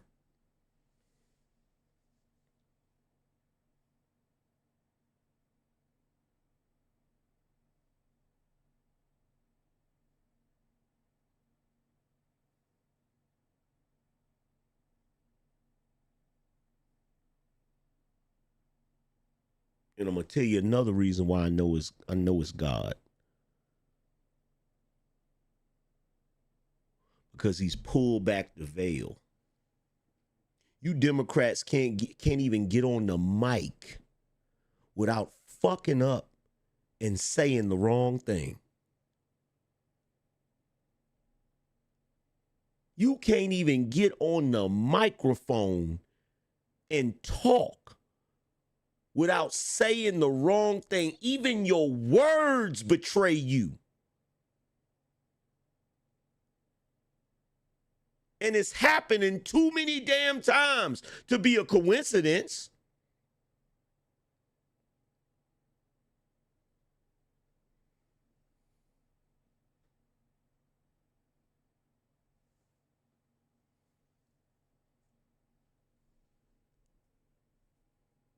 Too many times.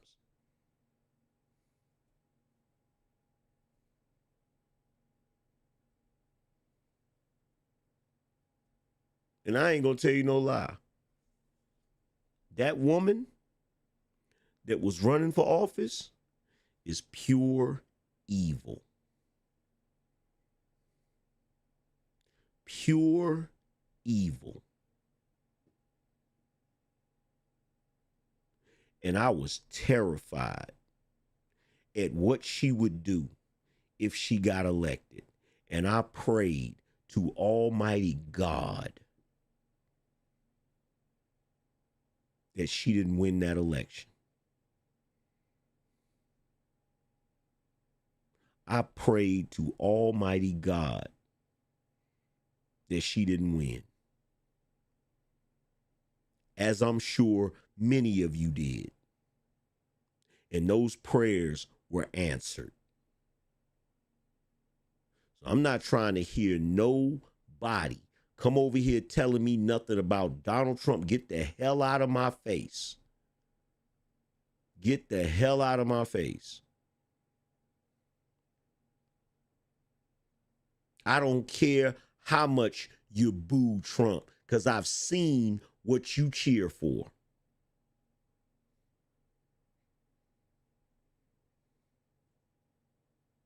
And the way you've twisted up everybody's minds with all of these fucked up ass agendas, it's really disgusting. It's really disgusting how you've manipulated media to make so many people despise and hate this man.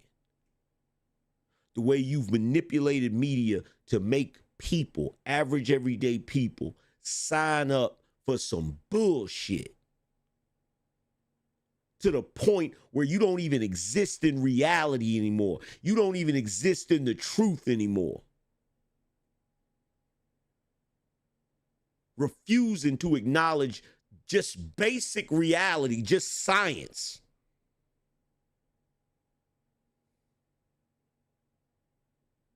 And in this day and age, every time one of us tries to critique women and tell them they need to stop behaving in a Jezebel type way, you ready to come down on us and tell us we wrong. Meanwhile, you don't even have enough respect for women to acknowledge the fact that only women can be women.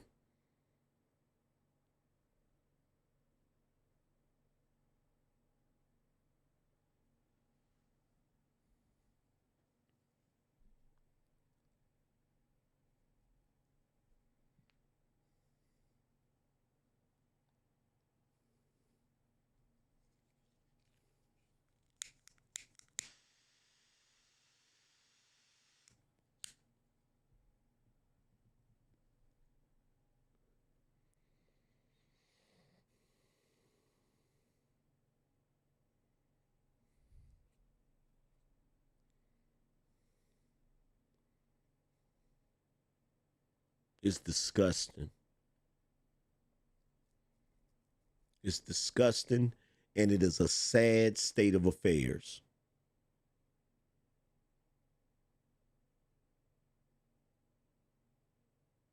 And the interesting thing about it is the only person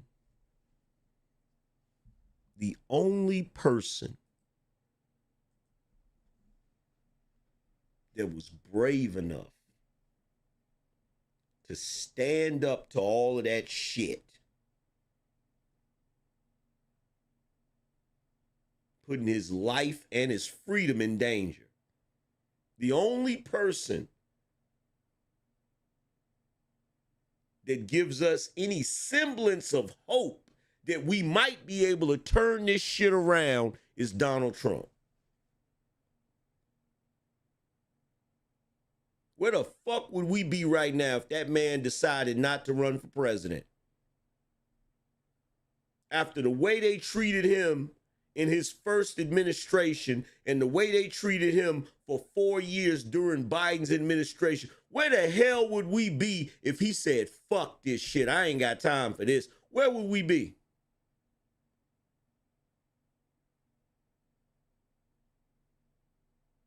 Where would this country be? Where would it be headed?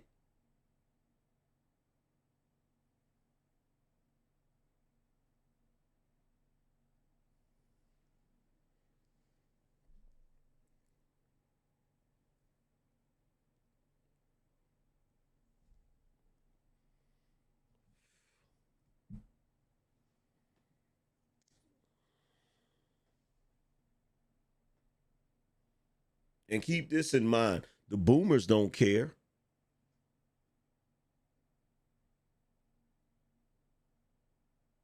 They don't care. Because a lot of them ain't even going to be here in the next 20, 30 years. They don't care.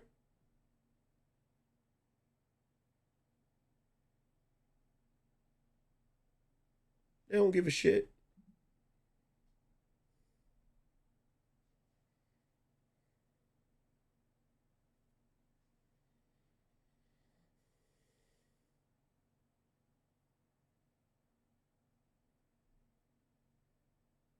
Said if Trump never ran again and Elon didn't buy Twitter, we'd be screwed. Yep. In fact, I told y'all, I remember when he was trying to buy Twitter. And I remember how much hell he was catching trying to buy Twitter. And I remember saying to my wife in the living room, I said, yo, they giving him all kinds of hell. And I knew how important it was for him to get Twitter. You know what I told my wife? I said, if he's not able to get Twitter,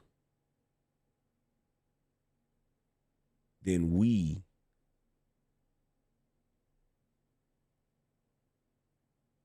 are screwed. She said, why you say that? I said, because if the richest man in the world is not able to buy a social media platform to give back free speech in that platform, then we live in an evil world and there's no hope for it. When he finally got Twitter, I said, maybe, just maybe, there's a chance.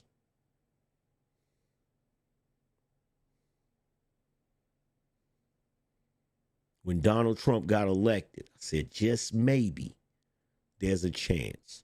When we won the House and the Senate, just maybe there's a chance. When I saw mainstream media losing favor with the American public, I said, maybe there's a chance. Maybe there's a chance to turn this shit around. Because those last 4 years was grim. That shit was grim.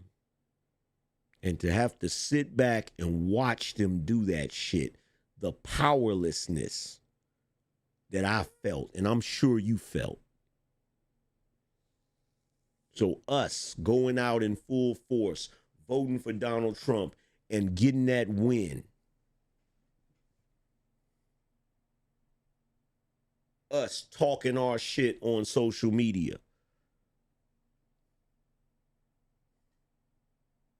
For once, in this modern age, we finally have a little bit of power, have a little bit of control over what's going on.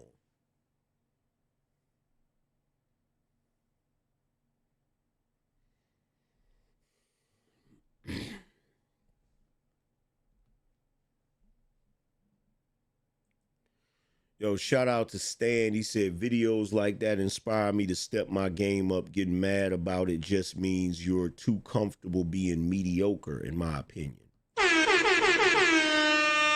Shout out to Darius Drums. He said, keep striving to the top, AM. Shout out to Global Pastimes. He said, nowadays, good is evil and evil is good, shaking my head. Shout out to the Lucid Experience. He said, Anton talked yesterday about how some Dems burned up Tesla charging ports. Imagine people in your own country being the terrorists they warn everyone about. Shout out to Jerome. He said, this is the main reason they tried to Trump was going to mess with their money. That's ultimately what he's doing right now. Shout out to Jerome. He said, for the sun you're bringing us this morning. Shout out to Darius. He said, preach, AM. Shout out to Billy Goat Gruff. He said, XRP is up. Shout out to Max Jr. Praises said, they think all black men do is chase box, tote guns, don't read. They think we all supposed to be Pookie and Ray Ray. Shout out to Billy Goat Gruff again. He said, the only nation to defeat their daddy over a 3% tax hike, prosper, and outdo them tenfold. Loaded Locks Gaming said, did you see the clip with the community making fun of the kid in his uniform? Despicable. Yeah, I saw that shit. Shit is sad and pathetic. Shout out to Akiak, said, I'm still trying to figure out how they voted for Biden knowing his racist history. Shout out to Ogie, I think that's how you pronounce that. Said, your boos mean nothing because I've seen what you cheer for, Rick and Morty. Facts. Shout out to JG, said they exposed themselves in front of the world. You and your ilk work just got easier, AM. Facts.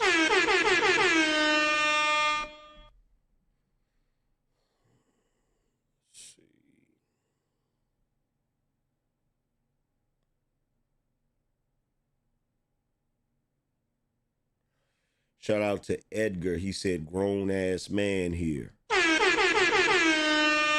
Shout out to Digital Dads. Shout out to Javier. He said, tuition. Shout out to Crocodile Tears. He said, thanks for not letting kids run the culture.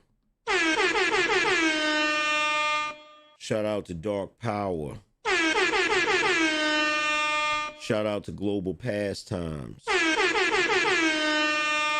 Shout out to John Henry. He said, tell him about the gun line, boss. Tell him about the gun line, boss. Shout out to Big Waves. He said they trying to put a pirate in the White House.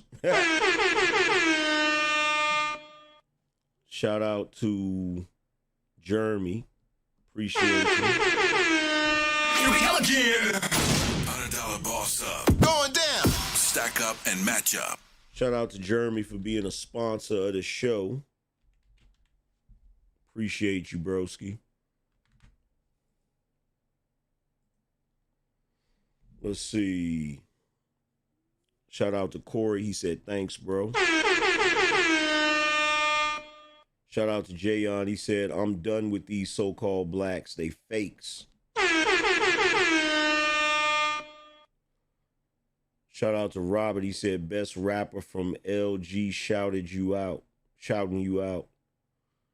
Said, best rapper from LG shouting you.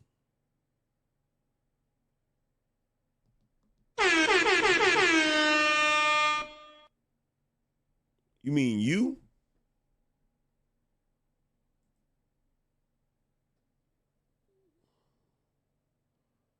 Shout out to Yvonne, said, we love the real men, warriors. Appreciate you.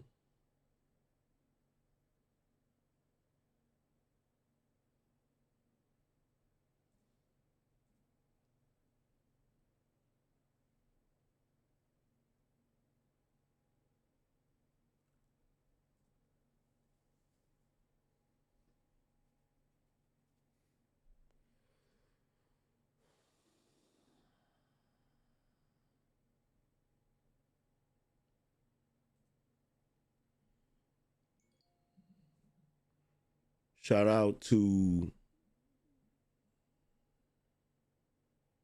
Chef 673, said, thanks for what you do, AM. You have no idea how much your words of inspiration, correction, and positive soul-reaching content that causes change in the right direction.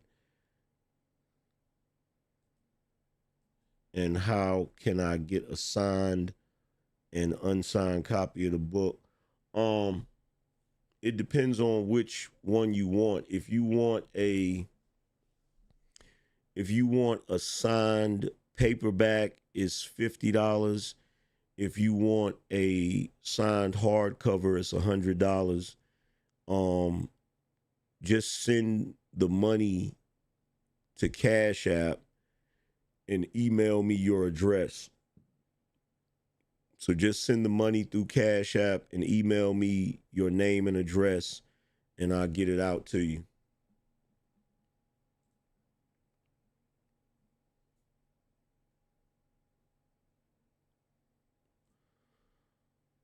So we're going to pull up this video.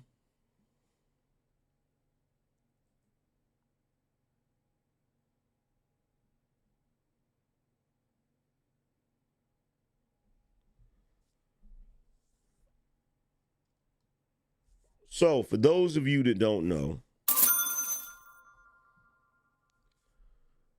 so for those of you who haven't heard, the young boy DJ Daniel that was at the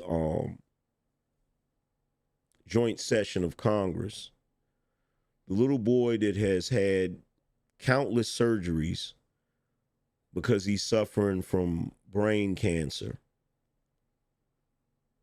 that desired to be a law enforcement officer, and from what I understand, a few precincts have already made him an honorary law enforcement officer. Donald Trump also made him a honorary Secret Service agent.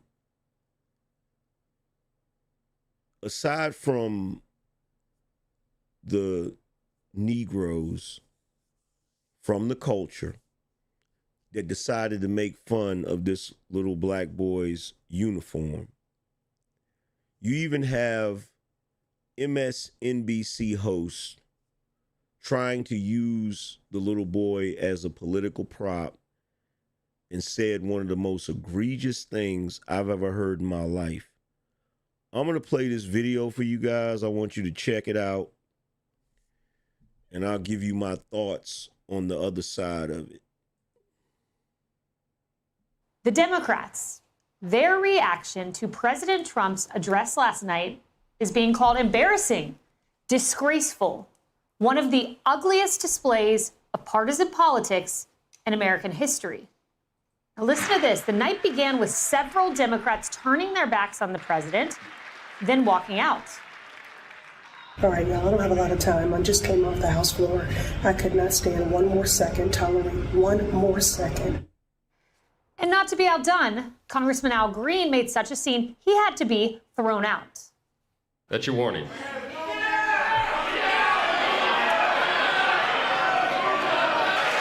Remove this gentleman from the chamber.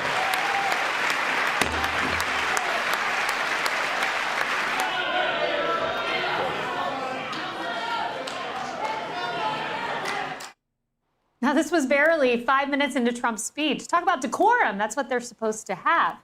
It was truly shameful. It got worse. Democrats did not clap for Mark Fogel, a freed American hostage standing beside his 95-year-old mother. Last summer, I promised his 95-year-old mother, Malphine, that we would bring her boy safely back home. After 22 days in office, I did just that, and they are here tonight.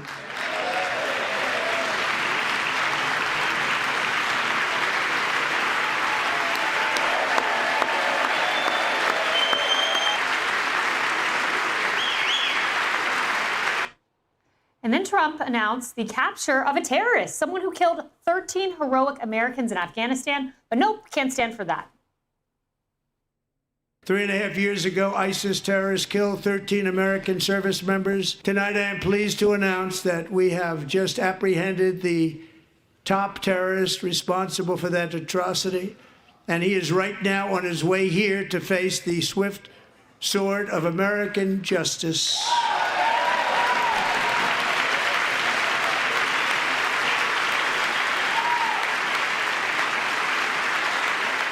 Well, how about the murder of student Laken Riley? Can we get out of our seats for that?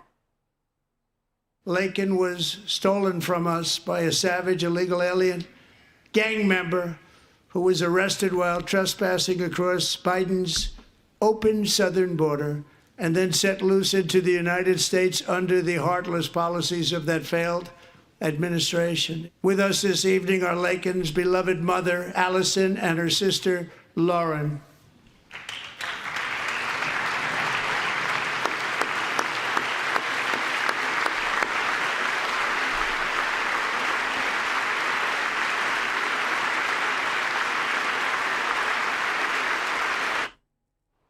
And then finally, a 13-year-old pediatric cancer patient who wishes to be a police officer. Can we all stand? Can we all clap for a hero that America fell in love with? I am asking our new Secret Service Director, Sean Curran, to officially make you an agent of the United States Secret Service.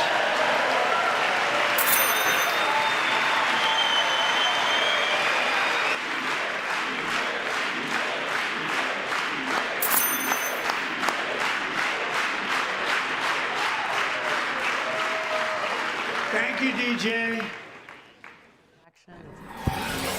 Lisa, we were just talking about how America cried in that moment. I fell in love in that moment. DJ Daniels. But I watched Debbie Wasserman Schultz recalcitrant, sitting there almost grimacing. No claps from her. No standing from Democrats. Yeah, I tweeted out that President Trump's only mistake was not bringing coloring books and crowns to keep the Democrats busy during the speech, because it looked like they were at the kids' table. And there were all these beautiful moments that you just laid out so eloquently that you would think would bring a country together. I mean, these are wins for humanity. These are wins for America. And that's really what the speech was about. And I'm so glad that he gave it because, look, the Trump administration has been moving so quickly, even in the news business. I mean, you go to a press conference afterwards and like, oh, we're going to talk about it. Which part? Like, which question? Yeah. 100 different topics that were discussed. And so what he was able to do is just take a moment and tell the American people, this is what I've been doing. And it's all wins for America. More than $1.7 trillion of investments already in just a few short weeks, solving the border crisis already, taking out terrorists, even pointing out, fixing government corruption, like a 306-year-old Social Security recipient, which, that really funny remark to Bobby Kennedy being like, I guess we're a healthier country than I thought. But that's all winning. That's all common sense. That's all good for America. And to see Democrats, sit there, the only thing I can conclude is that they hate President Trump more than they love this country. Correct. Yeah, let's learn a little bit more about DJ and his own words and his 13 surgeries. I had 13 brain surgeries, and that's how many times my personality has changed. And that's something that you don't hear from a terminally ill child. They had 5 months to live. I'm gonna keep on going until my gas tanks run out. And that's when God calls you home. You never know when God's gonna call you home. I wouldn't be here if it wasn't for my dad. And I know he's pretty proud of me, and I'm pretty proud of him too. And I'd like to thank President Trump, because if it wasn't for him, I wouldn't be here today. Beautiful, beautiful words. And let's bring in the not so rational reaction of Nicole Wallace.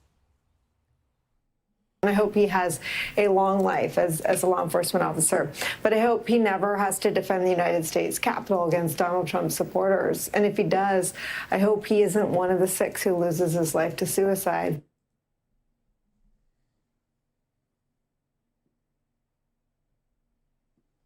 Can you believe she said that?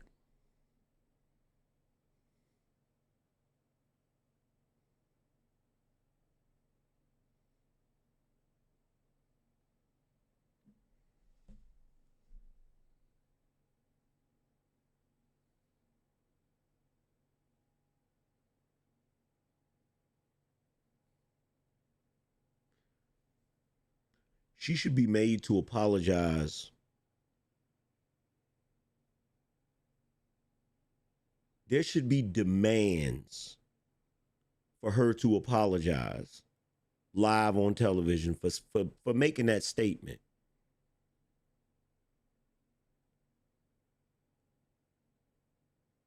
The fact that you hate Trump that much,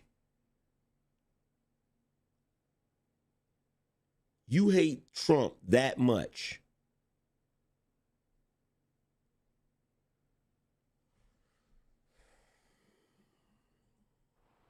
Harris, what happened to humanity? What happened to Nicole Wallace? She was a Republican.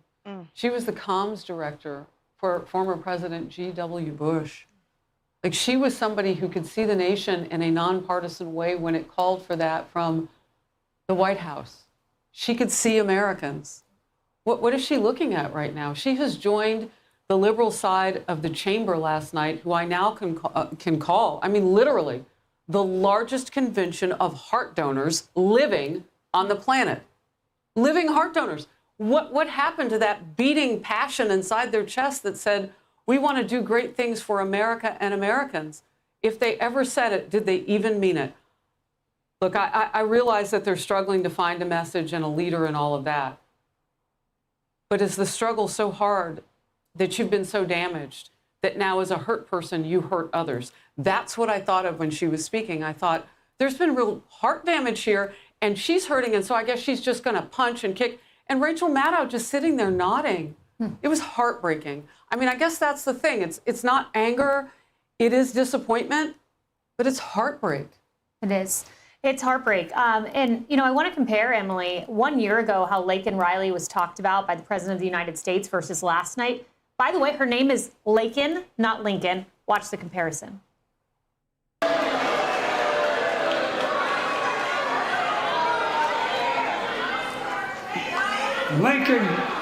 Lincoln Riley, an innocent young woman who was killed by an illegal.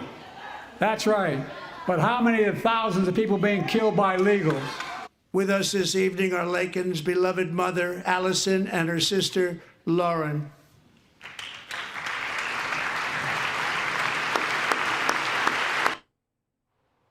It's different president. Different president. And the contiguous seat was Speaker Mike Johnson behind there, right in that seat. And such a different experience. Look, I have to talk for a moment about the infected Democrat Party, and just to carry that football a little bit. It is fascinating to me, and not a little bit disheartening, that for that party that is grappling with an identity crisis, that they still, for some reason, aren't listening to the 70+ million voters of their party who have something to say. I know Michigan State Senator Mallory McMorrow went on Instagram last night and told Politico as well. She said, people are sick and tired of this performative nonsense. This is a Democrat state senator saying this. She said, we don't want these elected officials anymore to be cute or clever. People are craving substance. And I bring that up to point out that the disheartening nature of those elected officials refusing to even look over at DJ Daniels, at Mark Vogel, at so many incredible Americans who deserve their fellow Americans to support them in that moment. The winning of President Trump, the winning of us all, is such a letdown for those Americans that believe that whatever party you are under one flag. And the sickening display by Nicole Wallace to reduce DJ Daniels' triumphant young life, his aspirations, and the honor bestowed upon him that he obviously loved in that moment, for her to reduce that to a talking point that, by the way, she doesn't believe, because if she did, she wouldn't have piled on to the defund the police nonsense that led to so many officers dying by suicide. So I hope she issues a formal apology, as do I hope all of those Democrat officials that displayed that untoward, sickening behavior in the chamber. Griff, I'm thinking about someone watching, someone who may be a Democratic voter, and maybe someone who says, look, it's called politics. There are Republicans who have had antics at States of the Union too, and they may point to, Marjorie Taylor Greene saying, stay Laken Riley's name. I wanted to go back myself this morning and look at the 2024 State of the Union and see what Republicans did in emotional moments. Watch this. Watch Mike Johnson when President Biden has an emotional, heartwarming moment. Our late friend and former colleague, John Lewis, was on that march. We miss him.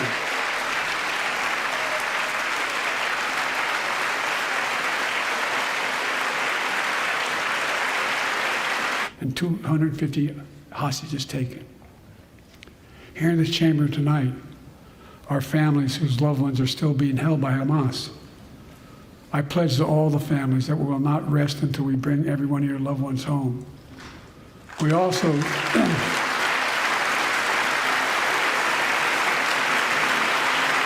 That's what you do.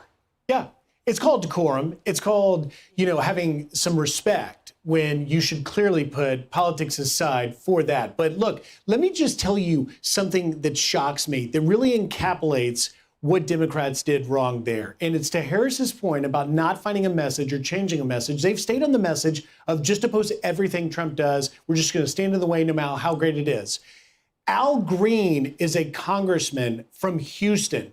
DJ Daniels is from the Houston area. Great point. I'm trying to confirm whether Al Green is specifically DJ's congressman, but if that's the case, how damning is that? Because, all the members, we know who's on the guest list.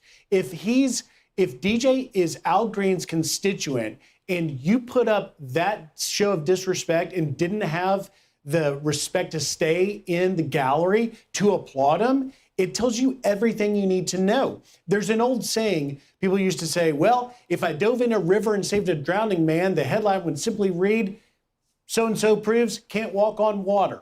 And that seems to be the playbook that the Democrats are taking. And it was missed opportunities. I was texting with people last night when we were watching it, and I said, between the bingo battles and, of course, all the ladies in pink, which you were pointing out in your last hour, they tanked the transgender keeping biological men out of women's sports, and yet they're wearing pink to support women because Trump's damaging them. It's just literally a failure of epic proportions, and I think that's why you saw Democrats like David Axelrod and others that were attacking the behavior, which at very best, childish is about the best you could describe. Don't insult the children.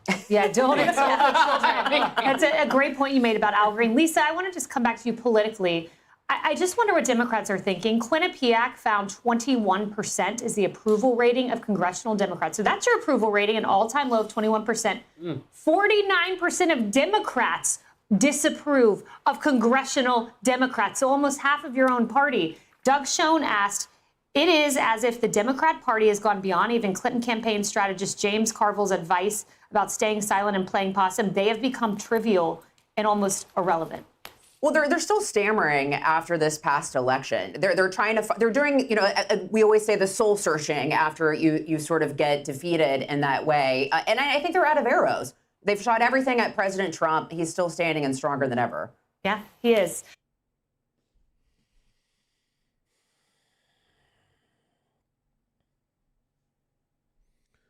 The most disgusting display I've ever seen. The most disgusting display I've ever seen. Like the fact that the fact that she would say what she said about that little boy, it's ridiculous, man. And I'm not even gonna pull up any of the videos with the black folk making fun of his uniform. That's just despicable. That's just despicable. I'm not even gonna try to comprehend why somebody would do that. I'm not even gonna comprehend why somebody would do that.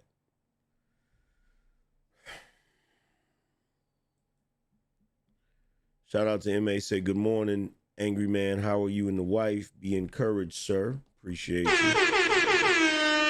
Shout out to William. He said Democrats kneel for Floyd, but sat for DJ. Let that sink in. Woof. Shout out to Realistic World. He said, yo, AM, black people fought hard to be in position of influence, And the first thing that people like Jasmine Crockett do is turn the White House into Love and Hip Hop. It's ridiculous, bro. It's ridiculous, man. But yo,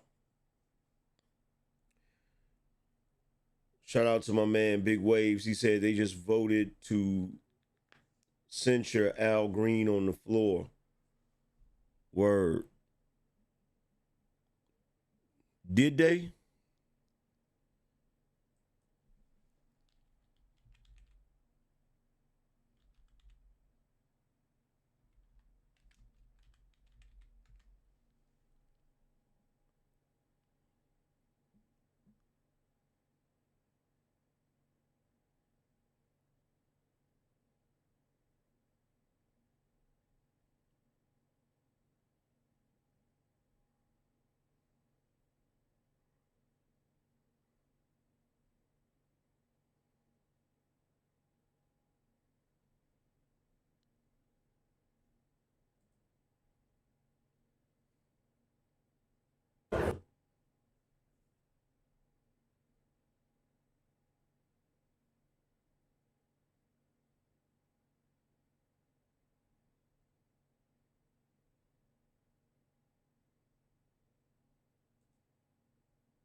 way it's looking like most people. The way it's looking like they're going it's going to freaking pass.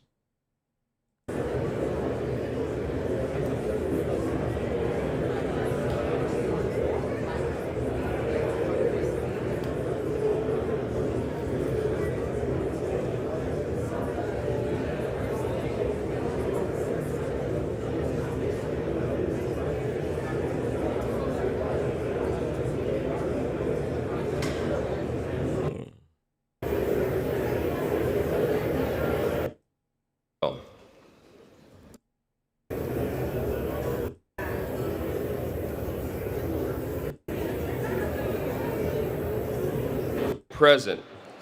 The resolution is vote. The yea. On this vote, the yeas are 224. The nays are 198, with 2 answering present. The resolution is adopted. Without objection, a motion to reconsider is laid on the table. The House will come to order. The House will come to order. Shh. Will Representative Green present himself to the well?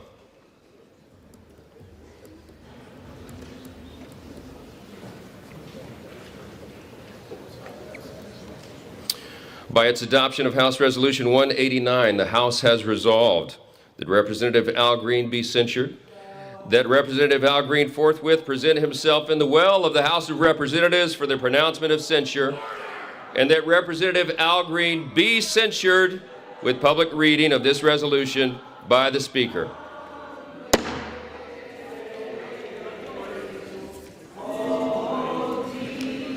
They just don't learn. They just don't learn. They don't learn. They don't learn.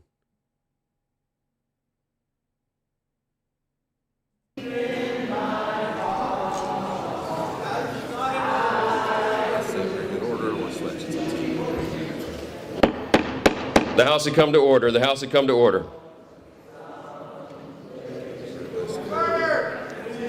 What's that? What's it?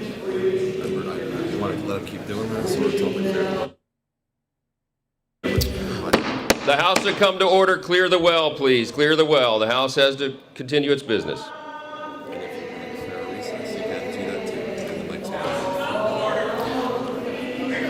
Just say the House is recess.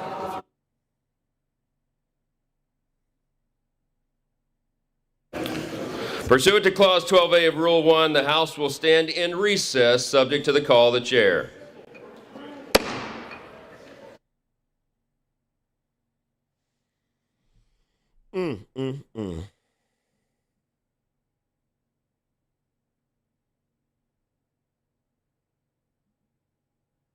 Ridiculous. Absolutely ridiculous.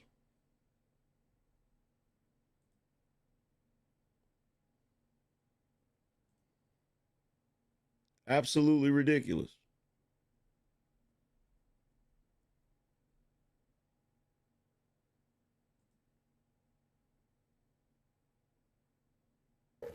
And still I rise. And I rise to explain why I did what I did. And I did it with intentionality. The president indicated that he had a mandate. I said to the president, you do not have a mandate to cut Medicaid. I have constituents who need Medicaid. They will suffer and some will die if they don't get Medicaid. I heard the speaker when he said that I should cease. I did not, and I did not with intentionality. It was not done out of a burst of emotion. I was emotional about it, but I did it with intentionality. I think that on some questions of conscience, you have to be willing to suffer the consequences. And I have said I will. I will suffer whatever the consequences are. There's only one problem.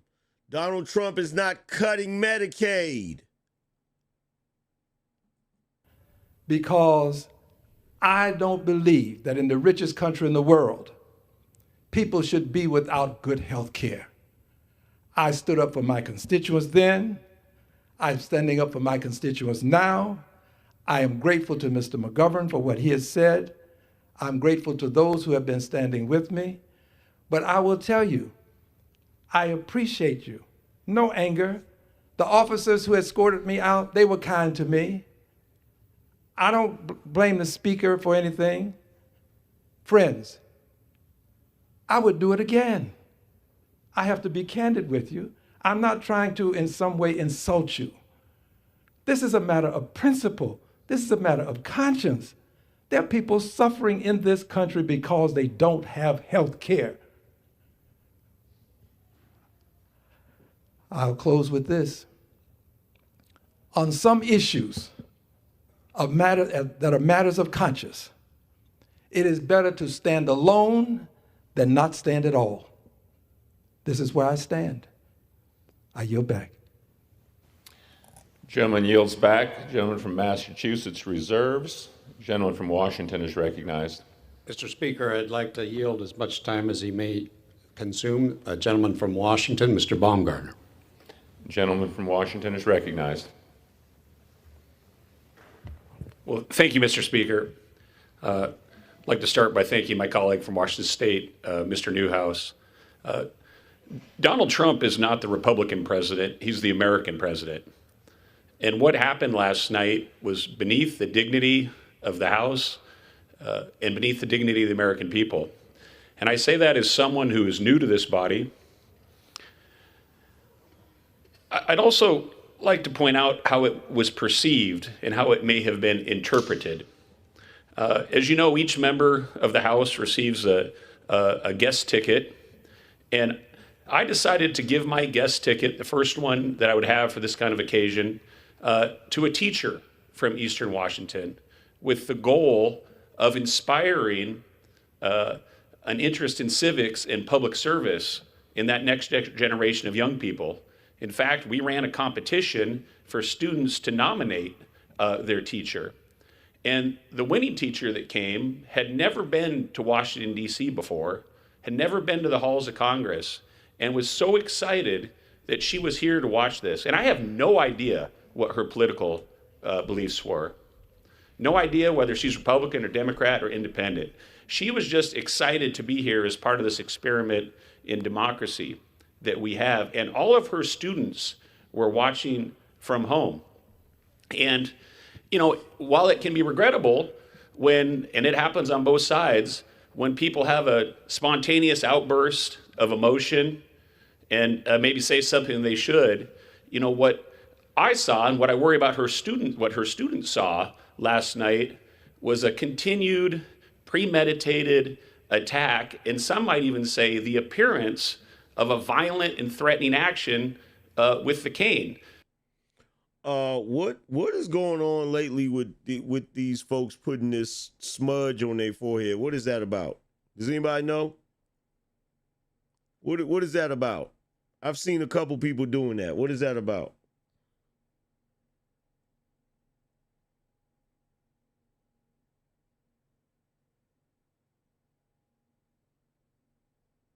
Ash Wednesday? Oh, okay. Yeah, I'm not a Catholic, so you know. And so that may have not been the intent, but I worry that those students and what I saw as I watched was a scene that was beneath the dignity of this House, beneath the dignity of the American people, and certainly beneath the dignity of our president. And so at some point, America cannot continue on this slide towards continual partisan fighting and all of the divisiveness. We all need to do better, including myself, I think every member of this body. So let's join together on this. Let's join together and realize that this episode was beneath the dignity of what the American people expect from Congress. And let's have this be a new beginning in civility from a low point that this body can rise and behave in the manner I think all of the people, the way that all the American people wanted to behave, and certainly those high school students that were watching from home, so excited that their teacher was here to experience this special moment. Thank you.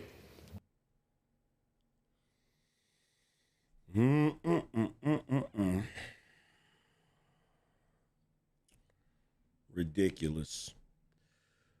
But yo, man, shout out to everybody that came through, man. I appreciate y'all for coming through, showing love. Make sure you guys go check out my book, available on Amazon. All you have to do is type The Angryman Standard in the search bar and it will come up.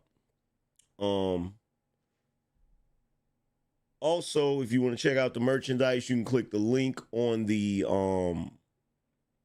screen, or you can go to shopBinoNation.com. Again, that's shopBinoNation.com.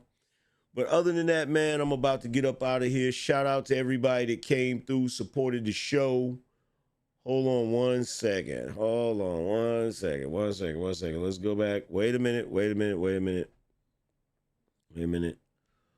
Shout out to Frank. Frank said for one signed hard copy and one signed paperback. Okay, Frank, do me a favor, bro. Email me. Where is Frank at? Email me your name and address. In fact, do it right now before I get off the screen.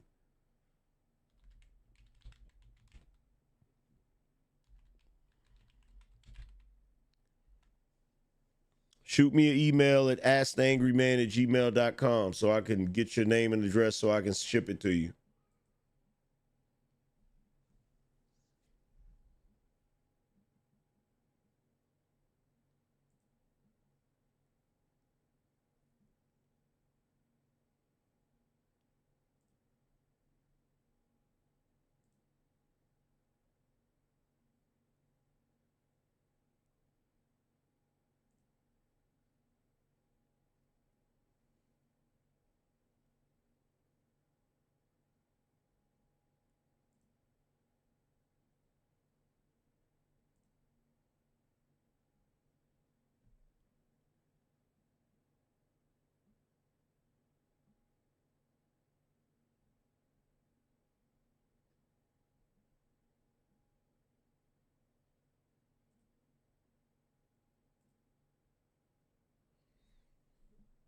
Is Frank in the chat room?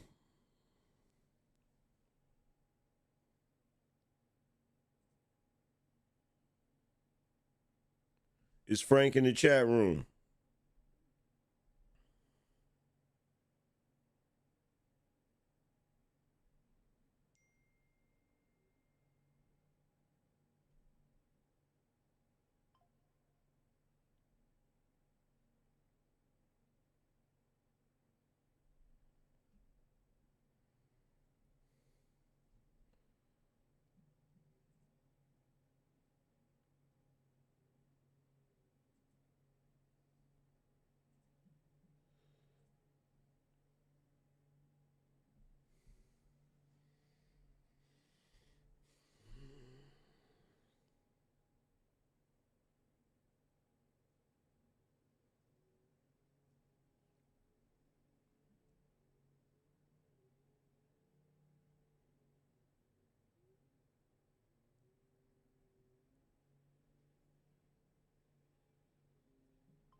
Waiting on your email, Frank.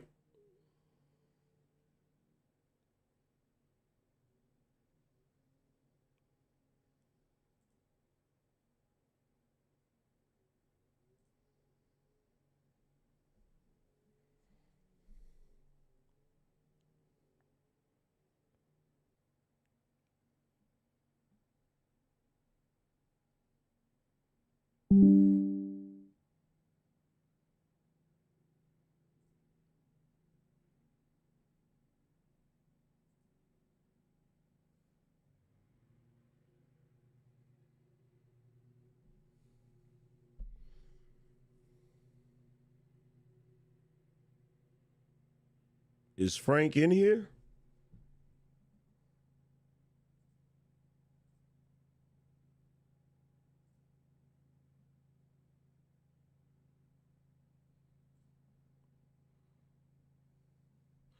All right, we gonna get up out of here, man. He just gonna have to email me. I'm gonna have to remind him tomorrow or something. But yo, man, like I said, I'm gonna holler at y'all later. Deuces.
Spartans!